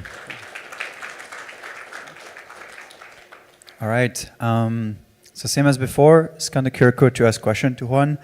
Because there are no questions yet, I will ask questions. So you kind of rebuild the whole stack in .NET. So what did you find, what was hard about it? What was surprisingly easy? Where were you able to reuse a lot of your work? I'm kind of curious about your journey doing that. Obviously, the hard part was encoding and decoding because you have packed so much data. So I modified the Ethereum AVI to support the packing and the decoding of the pack and data. Just mainly using the fixed areas, but mainly I extended there because actually fitted very well, because we have all the pack functions that Solidity provides, so it actually fitted very well as an extension. On top of that, in Ethereum mod is where the specifics of mod are put in place just to do the extra decoding and encoding. So that was one of the hard parts. Overall, I really, really like this, as you may know, because 9 years. As an example, 9 years ago, when we were talking about Ujo, I don't know if somebody remembers Ujo, and we're talking about the music, etc. One of the main things, like, hey, what do we do with the data? How we can have some structured data that we can actually put the artists and so on, the records, etc. And we have all these huge debates, how what we're gonna do with this. Fast forward 9 years later, now we can do it because we're scaling. Before that is like, hey, let's put this in IPFS, but where's the logic, you know? So love it, fantastic, So now we can actually, it's just not just gaming, the gamings are great because obviously can provide some fantastic logic and also application, So you've heard it here first. Juan thinks mud can be used for anything, not just gaming. It's just the beginning. So we got one question from the audience, which is, how do you prevent it to the stale game of the state, to the stale game state that there's hundreds of players in the world? Right. Obviously, that example is for a single player within your confined land. So it's obviously, this is not based on a multiplayer environment. For that, we'll have to think about it. So obviously, you will have to think about how to delimit that part of the data. And so if you don't really want to constantly sync and then say like, hey, this person is where you're working. and then that way allows you to keep that data without saving all the time. Obviously, the other solution is like constantly syncing, etc. But if you have millions of users, eventually you're gonna get some scalability. I mean, here it's because each player has a lock on their land essentially, so that's why they can work offline. Okay, makes sense. We have another question here, which is, are you guys going to do this for Godot or Unreal Engine? Everything that works in Unity works in Godot. Bullish for Godot, guys. If you use Godot, you can just use all of this. Yeah. So that was that first slide. So mainly this works using normal tasks, etc. in .NET. So mainly anything that works there, it works in any of the parts of .NET. And hence the example with the Blazor, because here you call it WASM, Blazor app. So that's not running in a web page. It's mainly like fully WASM there. So it will work. Thing is that Godot, the latest version 4, they are yet not supporting the latest version of .NET, but that's mainly Godot and .NET issues. But yeah, and Unreal, I found the other day that there is a new extension plugin for Unreal with Unreal Sharp. If I remember the name, because it's like very, very new. And so, yeah, you should be able to work with Unreal as well. Do you know if the Unreal.NET integration is from Epic Games, or is it like a third-party thing? Third party. The Epic Games was supporting another one, but that went stale. But this one, it seems to be working. But again, it's only working on desktop, and that's because obviously when you start thinking about IoT and mobile, etc., it gets a bit more complicated. But obviously, desktop, Mac, and Windows and Linux is all right. Yeah. 3D assets integrated in Mud, as some can be very heavy with textures. Obviously, you will have the Unity specialist on that. The Unity assets are something completely different. So obviously, that's nothing to do with the mod framework in itself. So if you have something that's very heavy, Unity has ways to deploy things like WebGL that you can do it dynamically. So yeah, you can load dynamically the data. In our game, nothing is done dynamically yet because, the Cafe Cosmos game. Probably the assets are not very big. It's not needed yet, yeah. Yeah, and I think for the person asking the questions, with Mud, you don't need to store your assets in Mud. Like assets are just about viewing the state. Only the key state needs to be stored in Mud. I mean, you can do it, but I don't think it's a good. Okay, I think that's it. Thanks again. Right. Thank you. You can the mic. Next up, we have Small Brain. So Small Brain is about, but it will for sure be entertaining. So please welcome to the stage, Small Brain.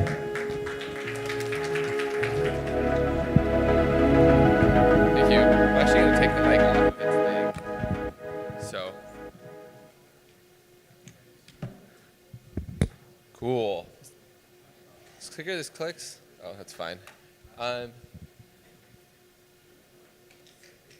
I do have more than 2 minutes to talk, yes? Okay, yeah. Cool. Okay, one note I forgot to make is this is a classroom, so the audio is very different from the main stage, so sound covered a lot from the back, so please be mindful of your noise level, because it's really easy for people to hear in the front. Thanks. Hey, everyone. Hey, okay, cool. So, for this talk, I've given a couple of talks at Devcon. If you listen to my one on Monday, you heard some of the crazy weird. You heard about end-to-end internet games and a couple of new technologies that I think could enable a bunch of insane new consumer crypto apps. I just went through a couple of kind of hard/interesting technical challenges I faced building random stuff over the past year. And better? People can hear me well? Yeah, I figured I'd go through a couple of technical challenges I faced building stuff over the past year and talk through some problems and what they were and what I did to fix them. And so with that, the talk is called, what?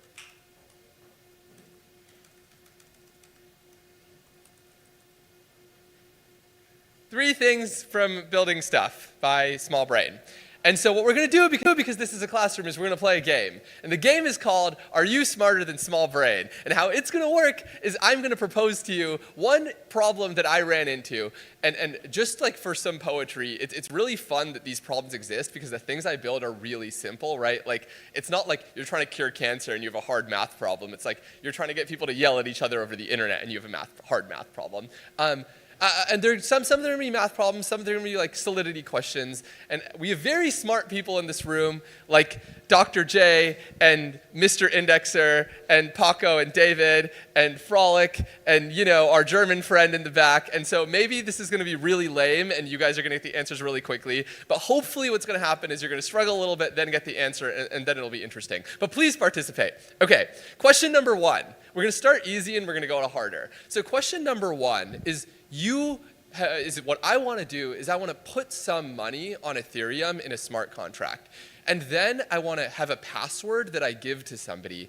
And I want anybody with this password to be able to unlock the funds. It's a really, really simple, like escrow smart contract. I put some money in a smart contract, I have a password, and then I give this password to somebody, and they can unlock the funds.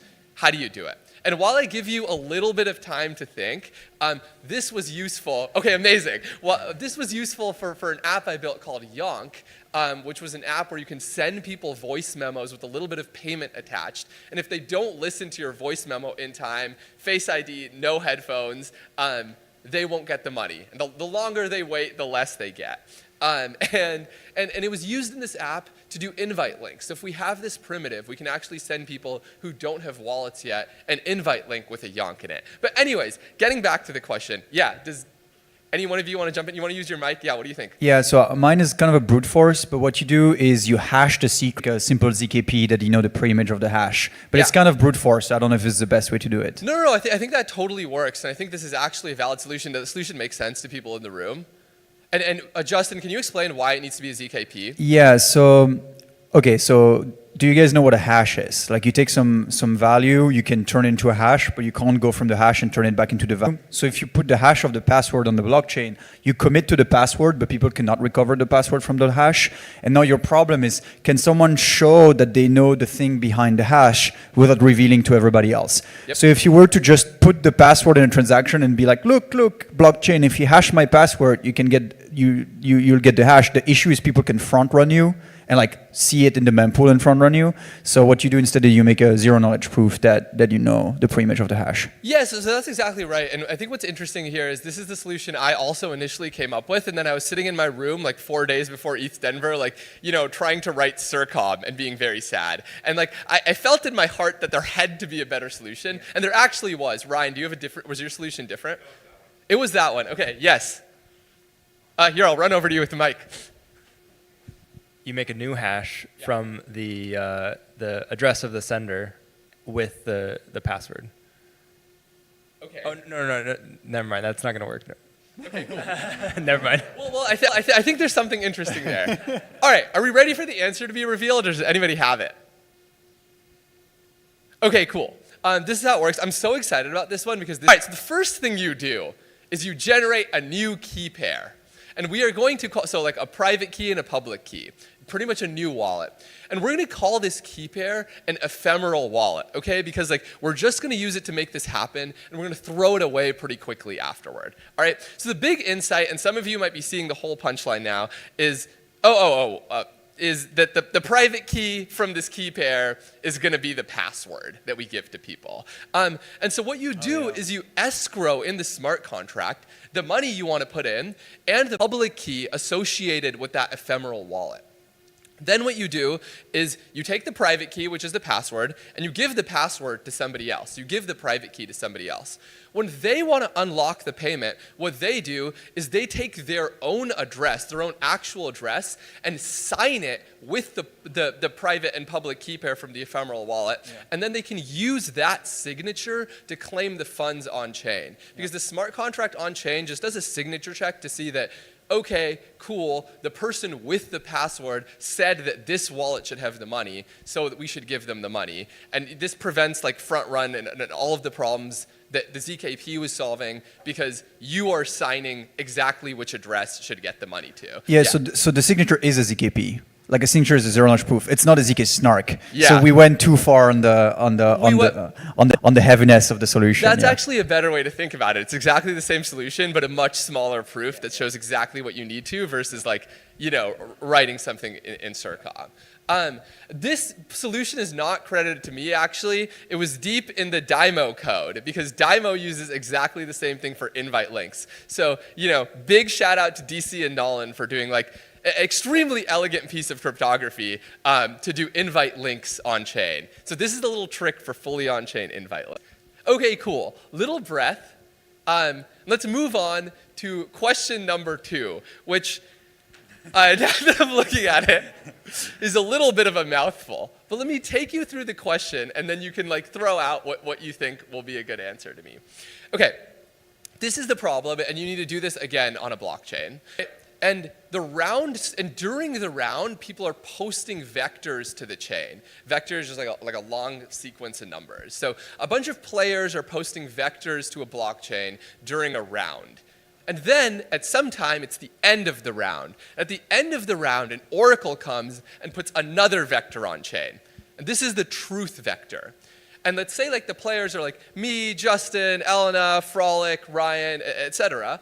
What we want at the end is we want the sum of the distance between the Oracle and Justin vectors and the Oracle and Elena's vectors and the Oracle and how you can efficiently calculate this. All right, I need to give you a second to think while I give you context. That's the pattern, so don't jump in just yet.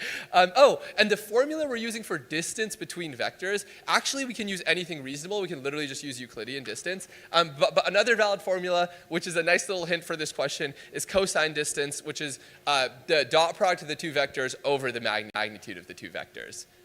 All right, sweet. Anyways, the context for this is this app called tomorrow.news, which is a prediction market for tomorrow's New York Times headline. That's tmr.news, that pays people out by how close in meaning they are to the truth. And we use sentence embeddings to do this. So sentence embeddings are a way to turn a sentence into a vector. And when two vectors are close to each other, when two sentences are close to each other in meaning, the vectors are close to each other in distance. So we can actually use this to build a prediction market that's semantic.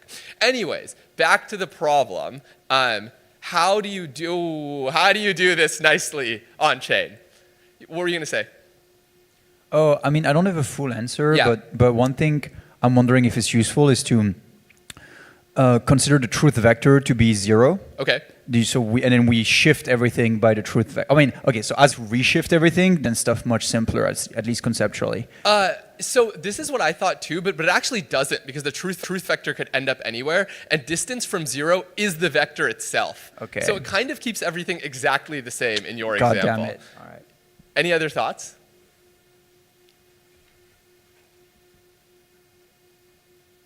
All right, should I ruin it? Give us a hint. The hint is you have to stare. Well, so do we understand like the core problem with this? Like, I guess a question somebody should ask is like, why don't we just sum the distances at the end? Yeah, are you assuming that you don't want to have an O of n? Exactly, because we're on a block. I kind of expected somebody to say it, and then I would be like, no. But why we can't just sum the distances at the end is because there might be n players, and then we need to do like, you know, on the order of n computations, and it might brick the game unless there's batching. So you want a constant time solution. We want a constant time solution to this problem. All right, I'll give it to you. Can it be an incremental solution? What does that mean? Well, every time someone adds a vector, they do an incremental amount of computation. Yeah, it can. Okay. So it would still be O of n, it's just you don't pay it in one go at the end. Exactly, great. But you don't have the... You always do it with respect to the previous vector? I will give you a hint that you just increment one big value as you go on. Yes? Oh, amazing, thank you. Oh, thanks. I wonder if this expression can be factorized. Yeah, how would you factor it? I see there is the dot product. I'm not sure about if the dot product can be factorized, but I think that you can keep the ones on the side, sum the factor, and then do the operation on the sum. That's it. That's exactly it. Oh my God, I'm so happy. The computer is gone. Yeah, it's coming back. Okay, cool. That's exactly it. What's your name? Bobosh? Great job. That's literally what you do. So here are all your, these things you need to sum. These are everybody's guesses. Like, this is somebody's guess, this is somebody's guess, this is somebody's guess. If you stare at this long enough, you're like, B over magnitude of B is the truth vector over the magnitude of the truth vector. And that's like a common factor in all of these terms. So you can pull that baby out. And also all the ones you can just like, pull out to the side of the sum. And then this thing starts looking like, sorry, I didn't math script, but it starts looking like, n, which is all the ones that you pulled out, minus the common factor times like the sum of other stuff. And so all you do is you keep track of the sum of other stuff as people are making their votes, and you do a nice little multiplication at the end, and you're all very happy. The problem with this really is that like what we ended up needing to do is we ended up needing to square everything or actually raise anything to a power we wanted to decide because the distances weren't like crazy enough, and so the market was like kind of boring. And like fundamentally now like this kind of sucks because you can expand this out, actually can use Euclidean distance here, and then because there's a squared and a square root, it like, ends up being kind of nice, but you still can't do it. Because high level, what you did is you like added non-linearities to a thing which we were like it was really nice that it happened to be linear. And so to do this, there's two things that we aligned on. One was you could do a ZKP using something like SP1, right, to like succinctly verify the sum on chain later and compute it off chain. But it turns out that like the cost of doing that on their prover network is actually more than the cost of literally just looping on chain and doing the sum because the vectors were of such high dimension. And so we actually did end up doing the stupidest thing, which was looping on chain. Great. All right. Okay. Third question. Third question is a really open-ended question, and there's not like a clear, correct answer to this one. But what it is I guess first is like, are people here familiar with words 3? All right, like maybe like a fourth of you. So I'll go over just the part of the game you need to know to motivate this question. Words 3 is a game where you're playing Scrabble on chain on like an infinite grid, and you have to buy in letters to play. And the price of buying letters changes with some formula. That formula used to be a VRGDA. That's how the game, one iteration of the game looked. It's a bunch of people playing letters, and letters are on different price curves. The pricing curve of the letters used to be a VRGDA with target rates per letter set based on the rarity of the letter. What a VRGDA tries to do, like kind of reductively, is sell a certain amount of things at a certain rate. So it might be trying to sell one letter per day at a certain price, and if letters are going faster than that rate, the price rises exponentially. And if letters are going slower than that rate, the price falls logistically. And so, you kind of like use prices to push the rate at which your items are sold to the rate you want. The issue with VRGDAs was it had two pretty bad properties, both related to memory. One thing is like it doesn't sustain a lot of players playing at once because prices sky really fast and they never come back down, and it kind of pushes people out from playing. Because you're going way too fast from the target rate, that price is rising exponentially. Now there are a bunch of people who want to play and they can't. The second bad thing is if nobody plays for a really long time, prices stay depressed for a really long time because you're like so far off from the target rate that like if nobody plays for a week and then people start playing, you're so far off from the target rate and you should have sold so much stuff in that time that the price is always going to end up being 0. And so what we want is some sort of new pricing function that allows players to like enter at any time, and also like if the game is no activity for a long time, doesn't brick it, still maintains that it's into play. And so the open question is like, what is a better way to price these letters? Yes? Reset formula. Yeah, I think that's a very valid, just kind of works. Oh my God, I knocked water over. You could reset's a kind of inelegant. Well, you could do a rolling window. Yeah, so how instead does of a rolling window reset. work? I think this is what he was suggesting. Okay. Okay, so you limit the memory of the thing to just the past day. Yeah. And you roll it, so there's no discontinuity, you just roll. Yeah, I think that would work. I actually quite like that. Get an investment from Paradigm, and then they can think about a new Yeah, exactly. They can write new blog posts. Yeah, totally. Any other thoughts? This one, there's lots of valid answers to. Well, yeah, what is it? What if, so basically buying other letters affect all the other letters? So like, if there was a lot of A's, they keep growing in price, but as soon as somebody bought a single B, a single C, a single D, you just see that the part of the A's among all the letters in the game diminishes, and so the price goes down. So and then you might not even need a rolling window. You just match every letter against the total number of all the other letters. Yeah, I think that's another good idea, and I think like specifically what's going on in that idea, and I might have misunderstood you, but specifically the underlying thing that's going on in that idea that fixes our problem is like you shifted your notion of time from actual time to like players buying things. Like one tick is not like 1 second, it is like one buy. And so if there's a bunch of inactivity, the game actually doesn't even feel it. It's just like it started off when the next player buys something. Wait, but isn't it circularly defined? Because if you say, I want to sell 4 letters per unit of time, Yeah. if your unit of time is amount of letters sold. Well, it wouldn't work with the VRGDA. Oh, okay, I see, Right. okay. Yeah. I agree it wouldn't work. In that case, like it's just always going to be on the line. Yeah, it's just linear, right? Yeah.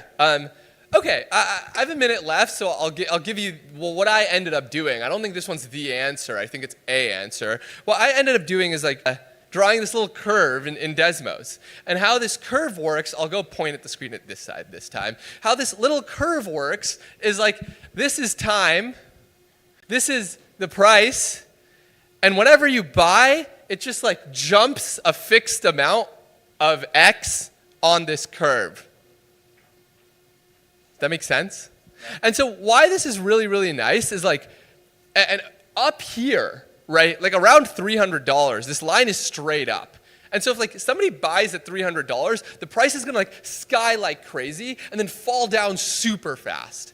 And then like around here, like the price is kind of never gonna get lower than some amount of time, than like whatever this is, I think like around $10. Like kind of no matter. Interesting gameplay in this area.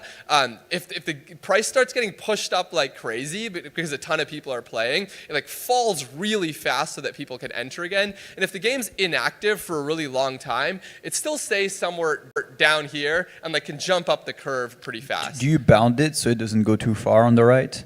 Because otherwise you have to catch up by, you still have the problem of the VRGDA, which is if the price has gone too low, you have to catch up by buying a ton. Sorry, it didn't move forward by a fixed amount. It moved forward by a percentage of how far back it had been. Okay, it makes sense. Yeah, and it moves forward. That's linear, and the curve is exponential, and so you get your difference. Yeah, good catch. Right.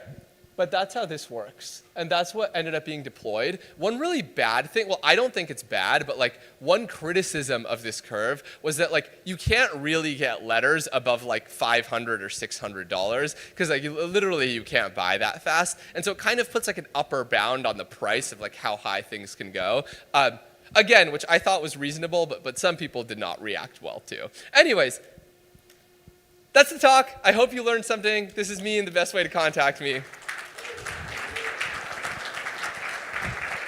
All right, question time. So Small Brain asks questions to you. Now you can ask questions to Small Brain. You can have your revenge. There's one question. Which and is Big Brain. Amazing. Thank you. Great, thanks for your contribution.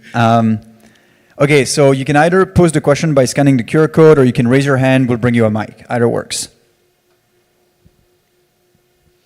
Yeah.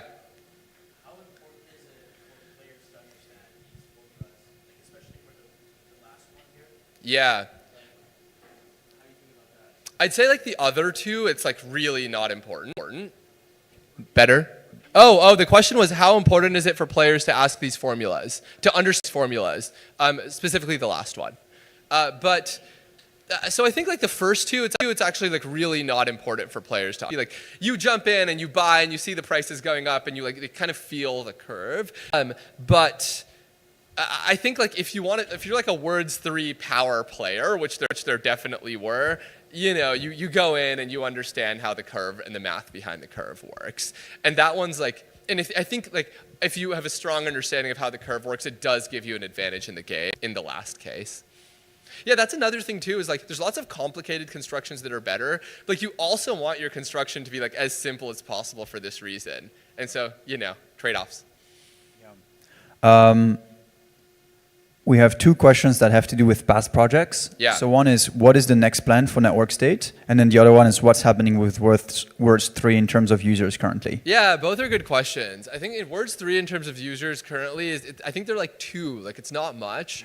And like Words 3 tends to have like a bunch of activity the first couple of weeks and then kind of petered out. I think like It will come back. Like, there's like clear things to fix. I think like one thing I'm focusing on, the next time it has to come back, like, you know, there's like, I feel like there's 1,000 people in crypto who are like excited about the things I make and play them actively. It has to be really clear to me how like a larger audience past those people like can get excited and be pulled into it. And I think like until I figured those problems out, there's not going to be a big push to mainnet, and people have like spent on it and played the thing. So, you know, it's implemented all the way.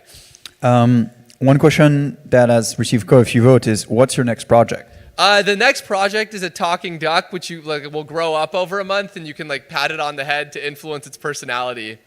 That's what it is. And there's actually a question related to that, which is, when can I buy a talking duck? Right now, if you want to, you can find me and like Venmo me $30. What about people that don't have Venmo? You can Dymo me $30.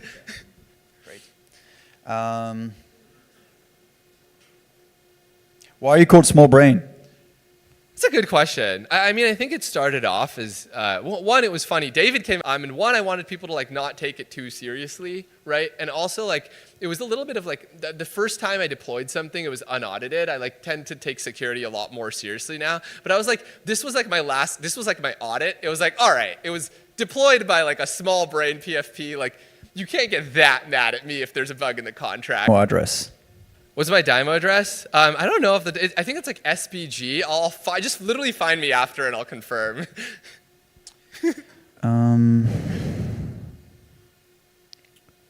Okay, so no more questions digitally. Anyone has a question in the audience, raise your hand and we'll bring you a mic.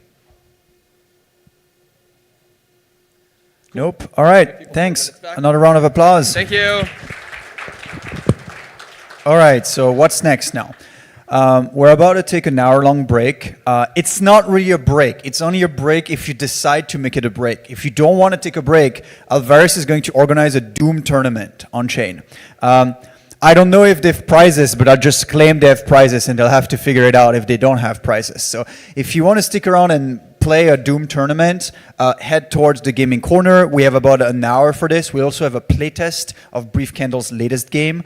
And we'll come back here at 4 p.m. sharp for a workshop from the eFrontier team about how eFrontier is built technically. That's going to be super great, so please be back on time. Until then, feel free to like stretch your leg, go get a drink, and play Doom. Thanks again.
talk. It's going to be about financialization in games.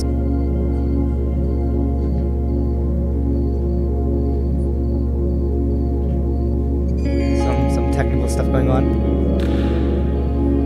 Wait a minute. Stay seated. Don't leave. I'm kidding. If you have to like go to the washroom or something, you're totally allowed. You can leave.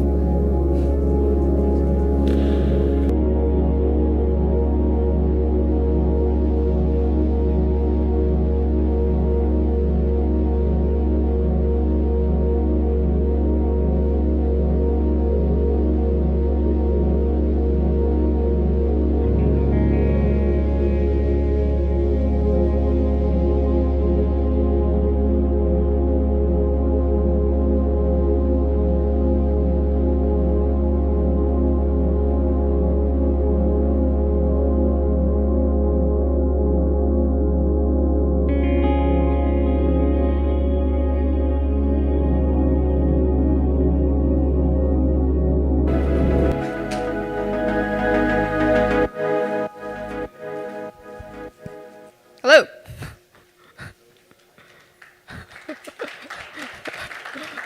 All right. Okay. Now I know everyone is listening. Applause. Let me test my slides real quick. I haven't used this before. Okay. Nice. Cool. So we're going to talk about financialization in games. You might like this talk. You might hate me. I don't know. So we'll see. Quick intro. I am Y77, or my real name is Yuja, also known as Y77 on the internet. I am the founder of Project Mirage. We are an island management game. You might have seen our demo this morning about it. But basically in Mirage, players build out their islands by buying and trading properties. They can also invest in island shares to boost island's productivity and get dividends of trading fees and resources by doing so. So you can think of it as a speculative SimCity or Animal Crossing on-chain. It's currently live on Redstone Garnet testnet and built with Mod 2. So Mirage, with the shares mechanics, that makes it a like town simulation with financial incentives. When I designed Mirage, my thesis was that a fun crypto game should combine two components. It should combine a fun game mechanic and a fun money mechanic. So basically, we want players to enjoy playing the game with money. And Mirage is like kind of the first exploration of this thesis, and we're just going to share our lessons and learnings about it today. So the game mechanic part of Mirage is very simple. It's very similar to any other city builders that you've experienced, where you produce things and you earn money and you expand your city to like a bigger, fancier city. So that is simple and very common in like Web2 city builder. And then the money part of Mirage, I looked into like mainly three like money strategies that you can add into your games. Basically, speculation, price pool, and Ponzi. And Mirage ended up adopting the first two, speculation and price pool. For Ponzi, I'm sure you all know that it's like unsustainable by design. And I'm also not trying to build a scam here. Speculation and price pool, our lessons and learnings around that, and later going to kind of the general takeaway from us building a financialized game. So for speculation, when it comes to a city builder, there are many ways that you can add speculation on top of it. And you can have an in-game token where players can farm by build out their islands. There are many ways that you can approach it. Basically, as a game designer, you need to think about what do you want players to find valuable within a game. And then for Mirage, we want players to bet on others' effort, basically. So we want players to spend and bet on the island productivity. So on the right side, we see a screenshot of kind of the share trading screen, where the more shareholders you get of an island, the more like benefit it unlocks. So you get better production speed, within the same amount of time, you get to produce things more efficiently. And then into a higher tier, you also get to like distribute more things to your shareholders and later like trading fees. So you can think of it. So one good thing about this design is speculate. to enjoy the game. So if you're able to, acquire shareholders of your island, you will unlock a premium. But our speculation, not so good thing or not so good side of things about it is that island progress or like players, so like at least in the casual game context, is not a very exciting thing to be speculating on. When it comes to speculation, things need to be very easy and stupid. I think the best example of it will be like meme coins. I'm sure a lot of you know. A single like very cute stupid JPEG are able to gather a group of supporters, who have the same taste and hence accrue like values on that token. So it needs to be like very simple and emotional triggering. In the context of the game, you kind of need to think about like what in my game is very simple to understand and also emotional triggering that players will feel excited to bet on and will feel like they have an edge to maybe like for like 100x or something. They don't have to actually gain the money, but they need to feel that excitement of potential returns, even though it's like emotional returns or financial returns. So yeah, that's like kind of learning on the speculation side. And next is prize pool. So Mirage is a casual game. We don't really have a built-in prize pool for the game mechanics, but we do use prize pool to run our playtests. So on the right side, we see a screenshot of like one of our players, who is like the winner of the one of the playtests we host that has a prize pool for the top like wealthiest island, basically. So usually we ship a release, like a new update of Mirage every 3 weeks, and then we usually gather enough player data after a week or so, like after like players make a lot of progress on their islands and then like try our new feature. But make meaningful decision within 2 to 3 days. By making a casual game competitive, it actually speed out our playtest process, and because it's competitive, players will try everything they could to break the game and try to win. So basically, the competitiveness allow us to find a lot of vulnerabilities in our game design.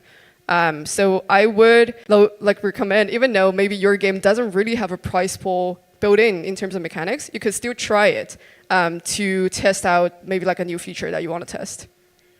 And then, yeah, that actually wraps up like 2 very simple money mechanic that Mirage has. And next, I want to dive into kind of our general takeaways of like building the financialized game like this. And I'm going to go through them. Who is the audience? I find that a common approach of building a crypto game or on-chain game would be, what if we build like XXX, inserting like a Web2 mechanic or title here, and then on-chain or like with crypto to make it fun, right? That has been the approach of Mirage, with like city builder plus crypto stuff and being on-chain, which I would say it's a good idea in theory because you are using something that like players are very likely to are familiar with in Web2, and then like by making it plausible or by adding incentives using crypto to make it more fun. But what we learned is that just simply following this formula does not make a fun game and does not serve or does not like make player happy without identifying and knowing what target customer or what target audience that you're serving.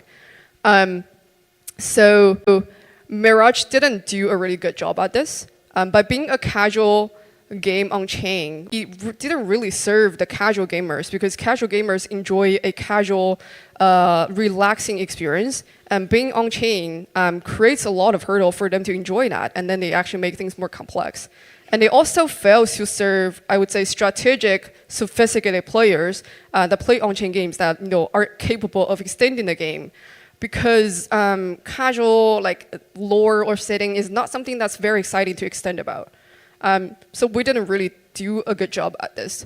And then what we also learned is that if you're building a crypto game within the current market, like today, you're very likely to get started with crypto players. Your initial players will be the ones that use crypto and familiar with it. And then what we learned about crypto players or most of them, that is they only want 2 things from a crypto game, or there are only 2 reasons that they will play a crypto game. The first is making money, and the second is feel connected. And then how they feel connected is also usually achieved by the first one, which is making money with the same group of people, or lose money with the same group of people to make it like a community. So you kind of realize that like as a crypto game, you kind of need to figure out, so what does building things on chain and adding crypto to my game enables? And then at the end of the day, like what target audience am I serving? So that's the first question. Second one is, what is the game goal? One of the biggest design mistake that we made at Mirage is that it's lack of a very clear goal of the game. It starts with a very clear goal at the beginning when we're like start playtesting, which is players need to maximize their building production, very like simple logic like that. But after we play test it a few times, we find players churn after a week. And then our thoughts around it is that players just feel bored after a week. It's probably because we just didn't have enough content within the game. So we just go ahead and then add a bunch of content besides the city building part. So we added gachas, which pull characters, which characters can help building your city. And then we also added explorations, which you can go to like different unknown islands with different terrains, with rarer resources. We also add many things, on top of the existing mechanics. But what we learned is that that didn't help. Like players still churn after a week. Only after we did the prize pool playtest did we realize that after seeing like players compete for a certain goal, we know that the game is not fun or boring to players. It's not because of lack of content. It's because of a lack of a clear goal. So if you're also facing like a retention problem with your game, I think instead of serving more content, you should go and grind for your like core game loop and make it more fun and addictive for players. Lastly, what is enjoyable? So if you're building a game in crypto, you kind of is fighting a war of attention where every day there's new shiny narratives and content that's served to the players. Like there's no lack of exciting things in crypto and crypto games. So as game devs, we have to ask ourselves like, what is enjoyable? So enjoyable, maybe to a small group of players because that's enough. So enjoyable that we are able to capture attentions, compare with all the other shining things in the space. Like we see a lot of play to airdrop games in the space. And we all know that's like unsustainable and the game is not really fun. If you check out, it's like very simple with very simple mechanics with like very shitty like graphics. But players still enjoy like playing them because what's fun is not play to earn like the content that they serve itself, but the experience that play to earn serves where players get to hop from one game to another to farm, and that is the exciting part. So that is the fun content that play to earn games to provide. And so with that, you need to think about like, do I provide a fun experience that's as exciting as that, or more exciting for the target I'm like trying to serve. So last note, I'm not trying to convince you to build like a play to airdrop because you get like players there. So please don't take that as a takeaway. I'm trying to say that. Oh God, I forgot what to say. Okay, I'm trying to say that. So what makes like a crypto game fun for a lot of players today is being able to play with money very easily with the financial rail. That's like a superpower of building this space, and it's an experience that you cannot get elsewhere. So I think like if you think long term that we are going to use crypto or blockchain as a global payment rail or application rail, I think this is a very bullish sign that at least we can do like one thing well. Of course, we can do like more than that. So yeah, I hope you learn what we learned today. Yeah, the more we learn about financialization, the better, the closer we get to build games that achieve all we want, sustainable, open, and fun. Yep, that's it.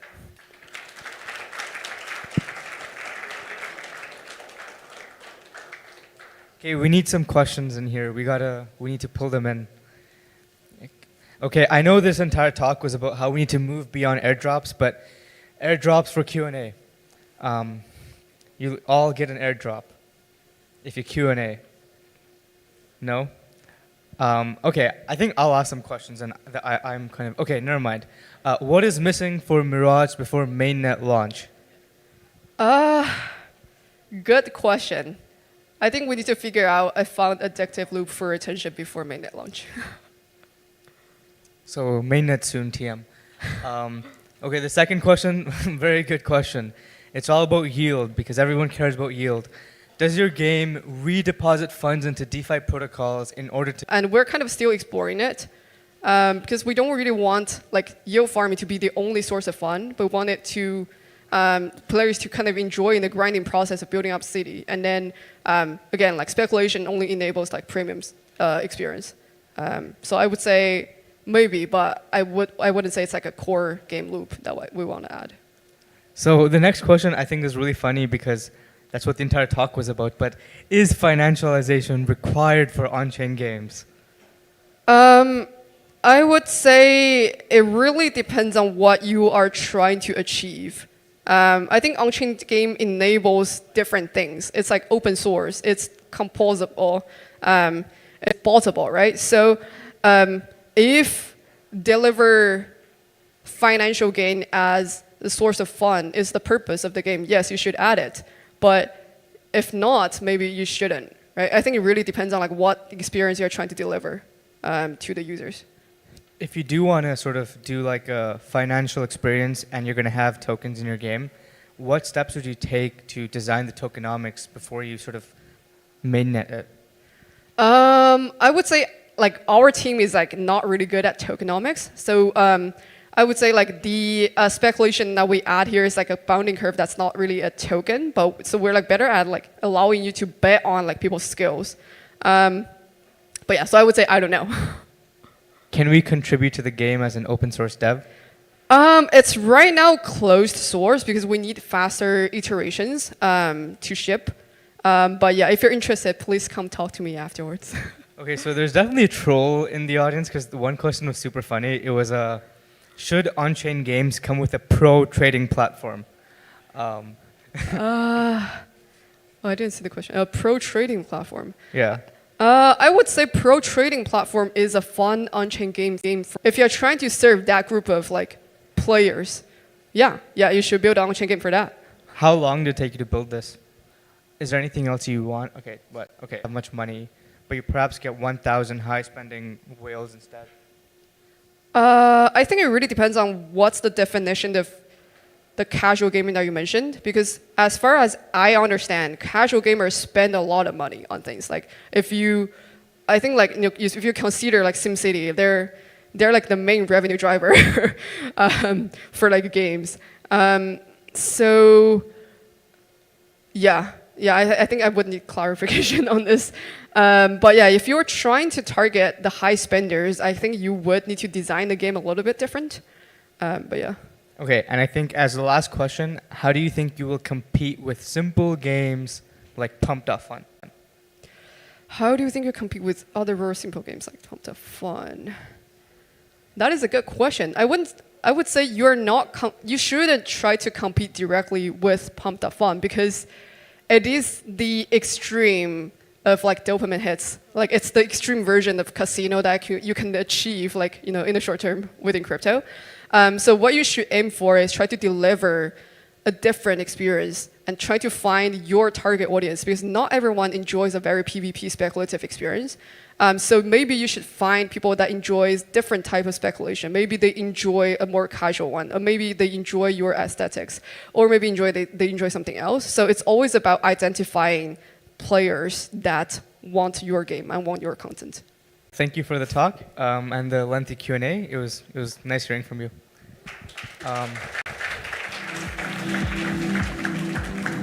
Up next is the last talk of the day. You do want to stay here because it's going to be a really cool one. It's by the team behind Yeoman. They work on a bunch of data analytics and automation tools for fully on-chain games. And we're going to hear what they have to say.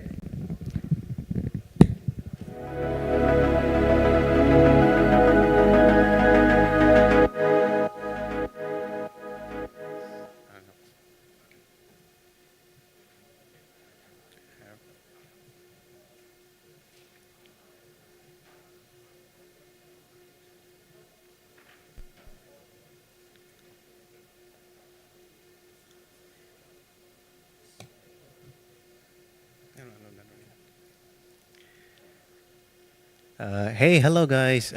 My name is Rohan. I'm from Yeoman.ai. Our team's been working on quite a few things with autonomous worlds for quite a while, and I'd love to show them to you.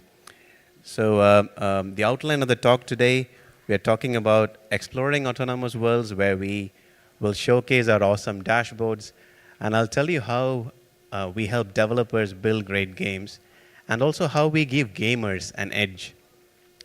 We then will talk about Command, our brand new platform for autonomous worlds. We'll talk about how we automate and mod games, and our Intense platform, and our very grand plans for the future. So there are quite a few slides. Let me jump straight in. So exploring autonomous worlds. Isn't all the data on chain? Yes, it is. This is what you see on chain. It's on a block explorer. You see something like this. A block explorers are very helpful for ERC20 transfers and things like that, where you transfer money and all of that. But here, you get to see the raw input. It doesn't make sense. What you have to do is you have to decode the data to make it actually useful. Once you decode it, you get things like this. You get to see things like login player, move. You get to see what action performed, what the input parameters was. And this opens up interesting possibilities emerge. If we were to index it and store it at scale, we can then create nice tables, graphs, charts, and all of that. And this is an example from EVE Online's playtest. You can see the data and you can compare it with each other. So on a table, you get to see, you can compare and contrast. It's much visual representation makes a lot of sense. It gets even better if we make the data game aware. So let me show you an example. What you see here is all the fleet movements within the Primordium universe. And the same data, but this time it's aware of the game. So you can see all the fleet movements. So as a developer, when you look at it, you'll be like, hey, why are these people making these incredible long journeys? And you see like clusters of movement. You also see these massive long trips. And you can then tailor make your game, redesign the game. It's also great for gamers to see what the hotspots are and things. This is one more example. This is a 2D representation of a biome's 3D world. If you look carefully, you might see white spots. Those are the mined ores, and the red ones are to be mined. Again, these are very helpful for gamers and developers alike. So great. We have useful dashboards. One other thing. So on a blockchain, the live state can be queried. So all the work has gone to make the state the consensus is on the state. But what about the history of the state? What if you want to see what happened back in time, at a point in time, say a month ago or 6 months ago? Or you want to see like how many players grouped together to fight the battle that they won, and whose health was how much at that point in time. So if you want to go back to something in point in time, it's much harder. And that's where Yeoman's time travel indexer comes in. I showed you this morning quickly, but what you can do is, I have a video here. So this is draw text. So you're able to move back and forth, and you're able to see what the state of the blockchain was at that point in time. So all of this comes from our MUD indexer. As you click, it generates it pulls all the data from all the different tables at that point in time and gets the data to you. So clicking back and forward on that demo, it got us thinking, hey, what if we clicked forward 1 second at a time, or like match the block speed? And that's where we got the idea for a live replay. So I want to try this. I want to replay the first ever Skystrife match on Redstone. This was back in May 1st, I think. And I want to do the live replay. Let me check if it works. Okay, it's moved screens. Okay. So yeah, it didn't work this morning, but as it loads, let me tell you what it's doing. So this is loading the state from May, and once it loads, it tries to like replay the game. So you can actually see what the game is about. Okay, it's a blank screen. Give it a minute. So yeah, perfect. So it loads. So what you're looking at is the actual first ever game on Redstone with Skystrife. You can see Ludens, Ben from Vast, and Proof of Jake, and I think that's Peter Pan. They're battling it out in the first ever Skystrife game. So this is all from our mud indexer working with the data. So yeah, it's pretty cool. And so cool. So let me go back. And so so I've covered Yeoman for exploration of data. We've discussed the rich dashboards and also the ability to visualize data, go back to time travel capabilities and all of that. I want to move ahead from exploration to action. So this is where we actually make on-chain actions. We had a few questions while we're thinking about Yeoman command. The questions were, how do we extend an autonomous world? And how do we incentivize developers to actually extend autonomous worlds? And how do we give security guarantees to users? We don't want users to go to random websites or download things to actually run mods and automation. So, and also we were thinking of what the mechanisms of interaction between all these various parties would be. So I want to show you Yeoman command, but Yeoman command is a few things. And let me start by the first thing, and Yeoman command is an app store for autonomous worlds. So this is Yeoman command. If you go in there now, you see this. This is it's a gallery of apps. Each app is a mod or an automation submitted by a developer. You could submit it, anybody could submit it, and they're all listed there. And we have mods and automation for Biomes, Primordium, quite a few other games. And then if you were to click on one, pretty much like what you see on an app store, you get ratings, reviews. There is an explanation of what the app actually does. And you get to see related apps. And also you get to view the code. It's important. You can actually see what the actual thing does. And once you're happy with the app, you click on install, and that's when our sandbox environment for users come in. When you click on install, we tell you, hey, this app is looking for access to this world contract. In this case, it's a Biomes world contract. It's looking to mine, move, jump build, and these are the actions it wants to do. If you feel, yes, it's okay, it's safe, let me install it, you install it, and this is a list of all the apps running on Yeoman command. And you can either stop them, start them, you control them, you uninstall them, all kinds of things like that. There are various apps. There are also apps which send you Telegram alerts each time something happens on chain. And so there are quite a few things, quite a few apps already in there. So an app store with a sandbox environment is already awesome. We can do quite a few things, and we have quite a few. We had a few people testing it. This is Ben from Wacid. His team's actually tested it, and what he says is, Command is a game changer and one of the coolest platforms in the space. It kills the FUD that bots will ruin fully on-chain games by democratizing access to automation and improving the gameplay experience. Bullish AF. So essentially, the keyword here is democratize. So we are able to create a simple interface. Users are able to click on stuff. They're able to mod, automate, experience the autonomous world in a different way. And everybody, do you want to build a Yeoman? All you have to do is head to command.yeoman.ai, and then you can get started. It's pretty easy because all the other apps are also open source. You can just go there, click on the fork button. You're able to improve the apps, submit it back to the app store for other users. They're able to play and all of that, so which is great. And you reach a bunch of users, So what's next for Command? We've learned a lot by building all that you've seen till now, and Command as well. And now I want to really invite ideas, questions, feedback as we think about what's next for Command. So Yeoman Command as an intense platform for autonomous worlds. Now think about this. Say for example you are in Biomes, and you're building a wonder. It's creative work. You're putting that together. And you need 125 stone blocks. So there are two labor intensive. You have to switch off from your creative mode. You'll have to do something else. Or the other option is to go make a physical trip, digital physics apply, and things like that. You'll have to make a trip to the bazaar, go buy it, and things like that. So what do you do? If you don't want to do either of these things, what do you do? What you really need is Deliveroo in Biomes, or some kind of a Grab if you were in Thailand. That's something like a service that would give it to you. And we can't really build this on an autonomous world now because we need an intense powered services layer on chain.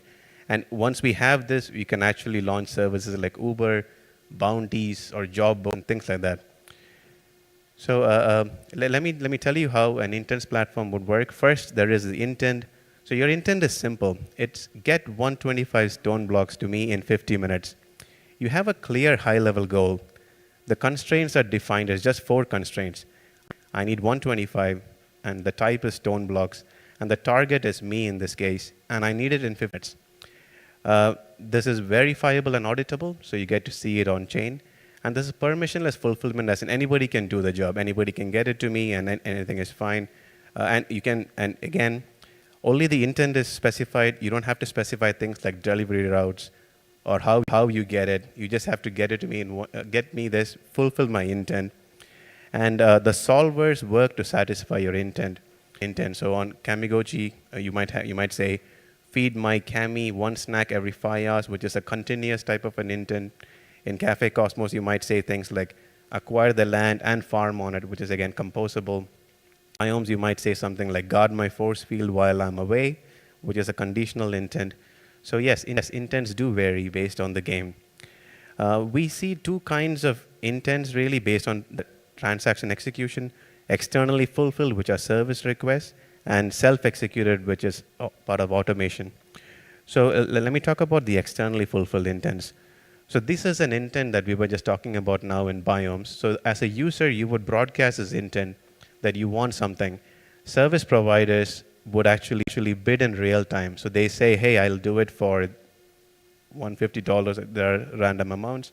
And ratings and reviews are based on the past activity.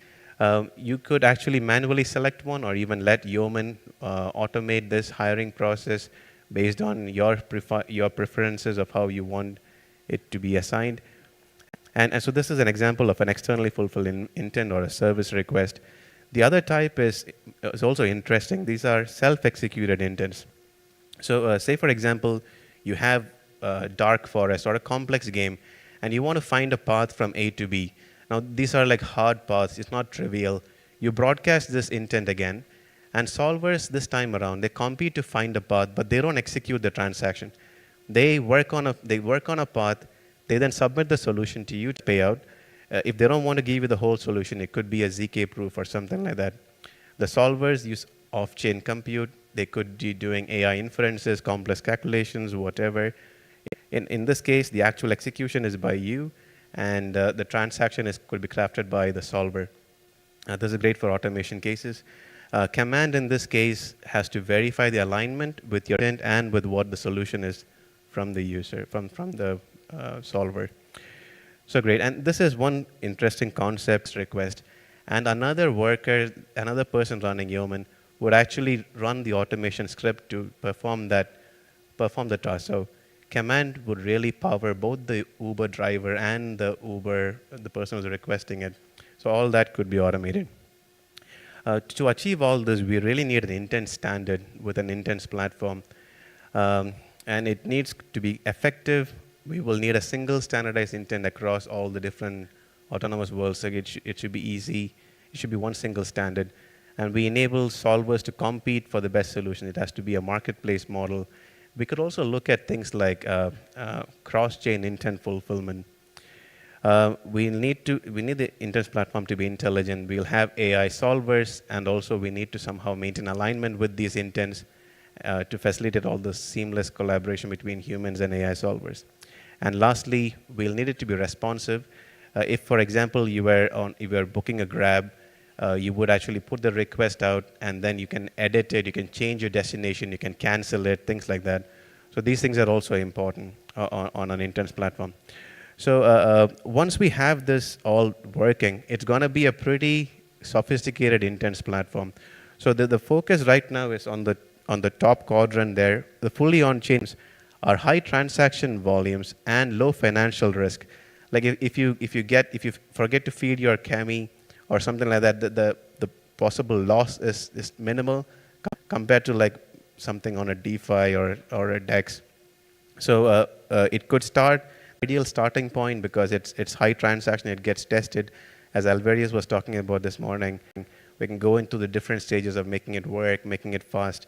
making it scale. So we can also increase it from security, so start with something and then move to more security demanding applications. So yes, in all these points, so I'd like to stress that the intent solvers are the real heroes. They're actually the real workers that get things done. So which brings me to my final aspect of Yeoman Command, which is a solver control and ownership platform. So as described before, the solvers are the ones that actually do the work, and they create value and they accrue value. So you pay them for the work that they do and all of that, so they will definitely accrue value. The solvers are going to be busy in an on-chain world. It's continuous, it never stops. What do you do at the end of the day after you play a game? Do you log out of an autonomous world? Why not be a gamer by day and a solver by night? I think what the example is, say for example, the vision with Tesla and the robo-taxi is you get a Tesla, you drive it around. When you don't need it anymore, you send it away. It actually takes other jobs, it does other stuff, and then it comes back when you want it. So, if you have a player that's fairly advanced in an autonomous world, you could then send it out to do jobs and things like that. So which is interesting. This is one of the last pictures here. So a solver will have different. Firstly, we'll have developers. Developers are individuals that actually build the logic. They put it out there. We will need hardware for these solvers. They'll be running AI inferences or complex CPU intensive jobs. And then you have IP contributors. IP contributors are interesting because you don't have to write long pages of ideas or something like that. We've been in Discord groups where the ideas are very simple. They're like, hey, why don't you mine in a staircase pattern or something like that? Those ideas also are pretty important. And then any system would have to figure out how to compensate these users. And finally, we have external services. For any agentic framework, we'll need access to real-time data, things like that. So, and finally, each solver can be operated as a DAO. So as they get larger and they accrue more value, it can be pretty cool. So that's a glimpse of the future of Command. So back to the original questions that I asked at the beginning. This is how Yeoman Command could evolve to answer these questions. So how do we extend an autonomous world? An app store for mods and automation, along with an intent-powered services layer, could be a great start. How do we incentivize developers? We spoke about the solver ownership model with a single owner or a DAO. The solvers would get paid, and then we would have IP contributors, and they all get paid really with something like a solver ownership model. And how do we offer some security guarantees to users? We spoke about things like sandboxing and intent alignment at the platform level, along with discovery with ratings, reviews to establish trust with developers. And then we will need an orchestration and coordination layer to manage interaction between all these different parties. So yeah, I was asked, like, what is the meaning of yeoman? Yeoman means a dependable, diligent, or loyal worker, someone who does a great service as a part of the dictionary definition. Yeoman, the name is inspired by Yeoman Waters and the Tower of London. They've been tasked with guarding the crown jewels for centuries and things. So yeah, so that's the end of the talk. So thank you so much, guys. Get in touch. This is Q&A time. Yes. Are you the Palantir of autonomous worlds? Is that a question or what? Yeah. Are you the Palantir of autonomous worlds? Yeah, we could be. We started as a dashboard system. All this data is really on-chain. Everything is visible. Unlike Palantir, which probably works on private data that you don't want access to, here everything is on-chain. You really publish all the data out. We just put it all together in a usable format for users, really. That's the focus. All right, and I think this one is, how can other people add the games they build to Yeoman? Yeah, there is some work involved in adding a game to the dashboard. So all you have to do is go onto our website. There's a link. If you don't see your game in there already, all you have to do is go to the bottom of the page and say, add my game to the dashboard. We will need a few things like your ABI or something like that, so we know how to index it, what your world contract, things like that, and we could get started straight away. All right, so the next question is really funny because it's like, it's kind of just questioning the entire category. It's not even a Yeoman question, but why are autonomous worlds important? Like, why are we doing all this shit? How is this valuable at all? Yeah, it's great. So, yeah, in my view, we have people here. There is a lot of energy. There's a lot of activity. We're producing a lot of data, and then we could do things like, so maybe this could be the perfect place for an agentic system to take life. Like they polish their agent capabilities, do something. So there's probably a lot that can come out of autonomous worlds. Yeah. Can Yeoman command run on my browser or cloud? That's a great question. We've been debating it internally for quite some time. Where should it run? At the moment, Yeoman command runs entirely on your browser. So it's on your device, your keys, your rules, all that is on your device, which is pretty cool for from a decentralization point of view. The only annoying thing is if your laptop switched off or something, like you cannot, it stops running. But on the flip side, like I have Yeoman command running on a remote desktop on a server, and I ran it earlier today. So it does stuff. So you just have to get a remote desktop, like open up a browser, and it could run on a cloud really. Okay, so the next question is one I'm also personally very interested in. Go into detail in how intelligent agents that you create can get integrated into these games. How do you bring them into the world? Yeah, yes. There are a few ways we think about it. First is like an agent. Who owns an agent? Like so, in terms of an agent, who controls it? So I spoke about different owners. So there are people who provide the hardware. There are people who develop it. There's IP. There's quite a few things. So we see those people as the people who control and own the agent, and then like, how do you bring them in? They're already in. They have access to the APIs and things like that. That's how we interact with the world. And that's. Okay, and I think this is probably the last question. What is your vision for the next 2+ years of Yeoman? Yeah, so Yeoman's been, it takes time to build a platform like this, and then we've been looking at it for a while. I think everything that I showed you in the first part is all there. We have an app store, and we have a sandbox environment, which is pretty secure.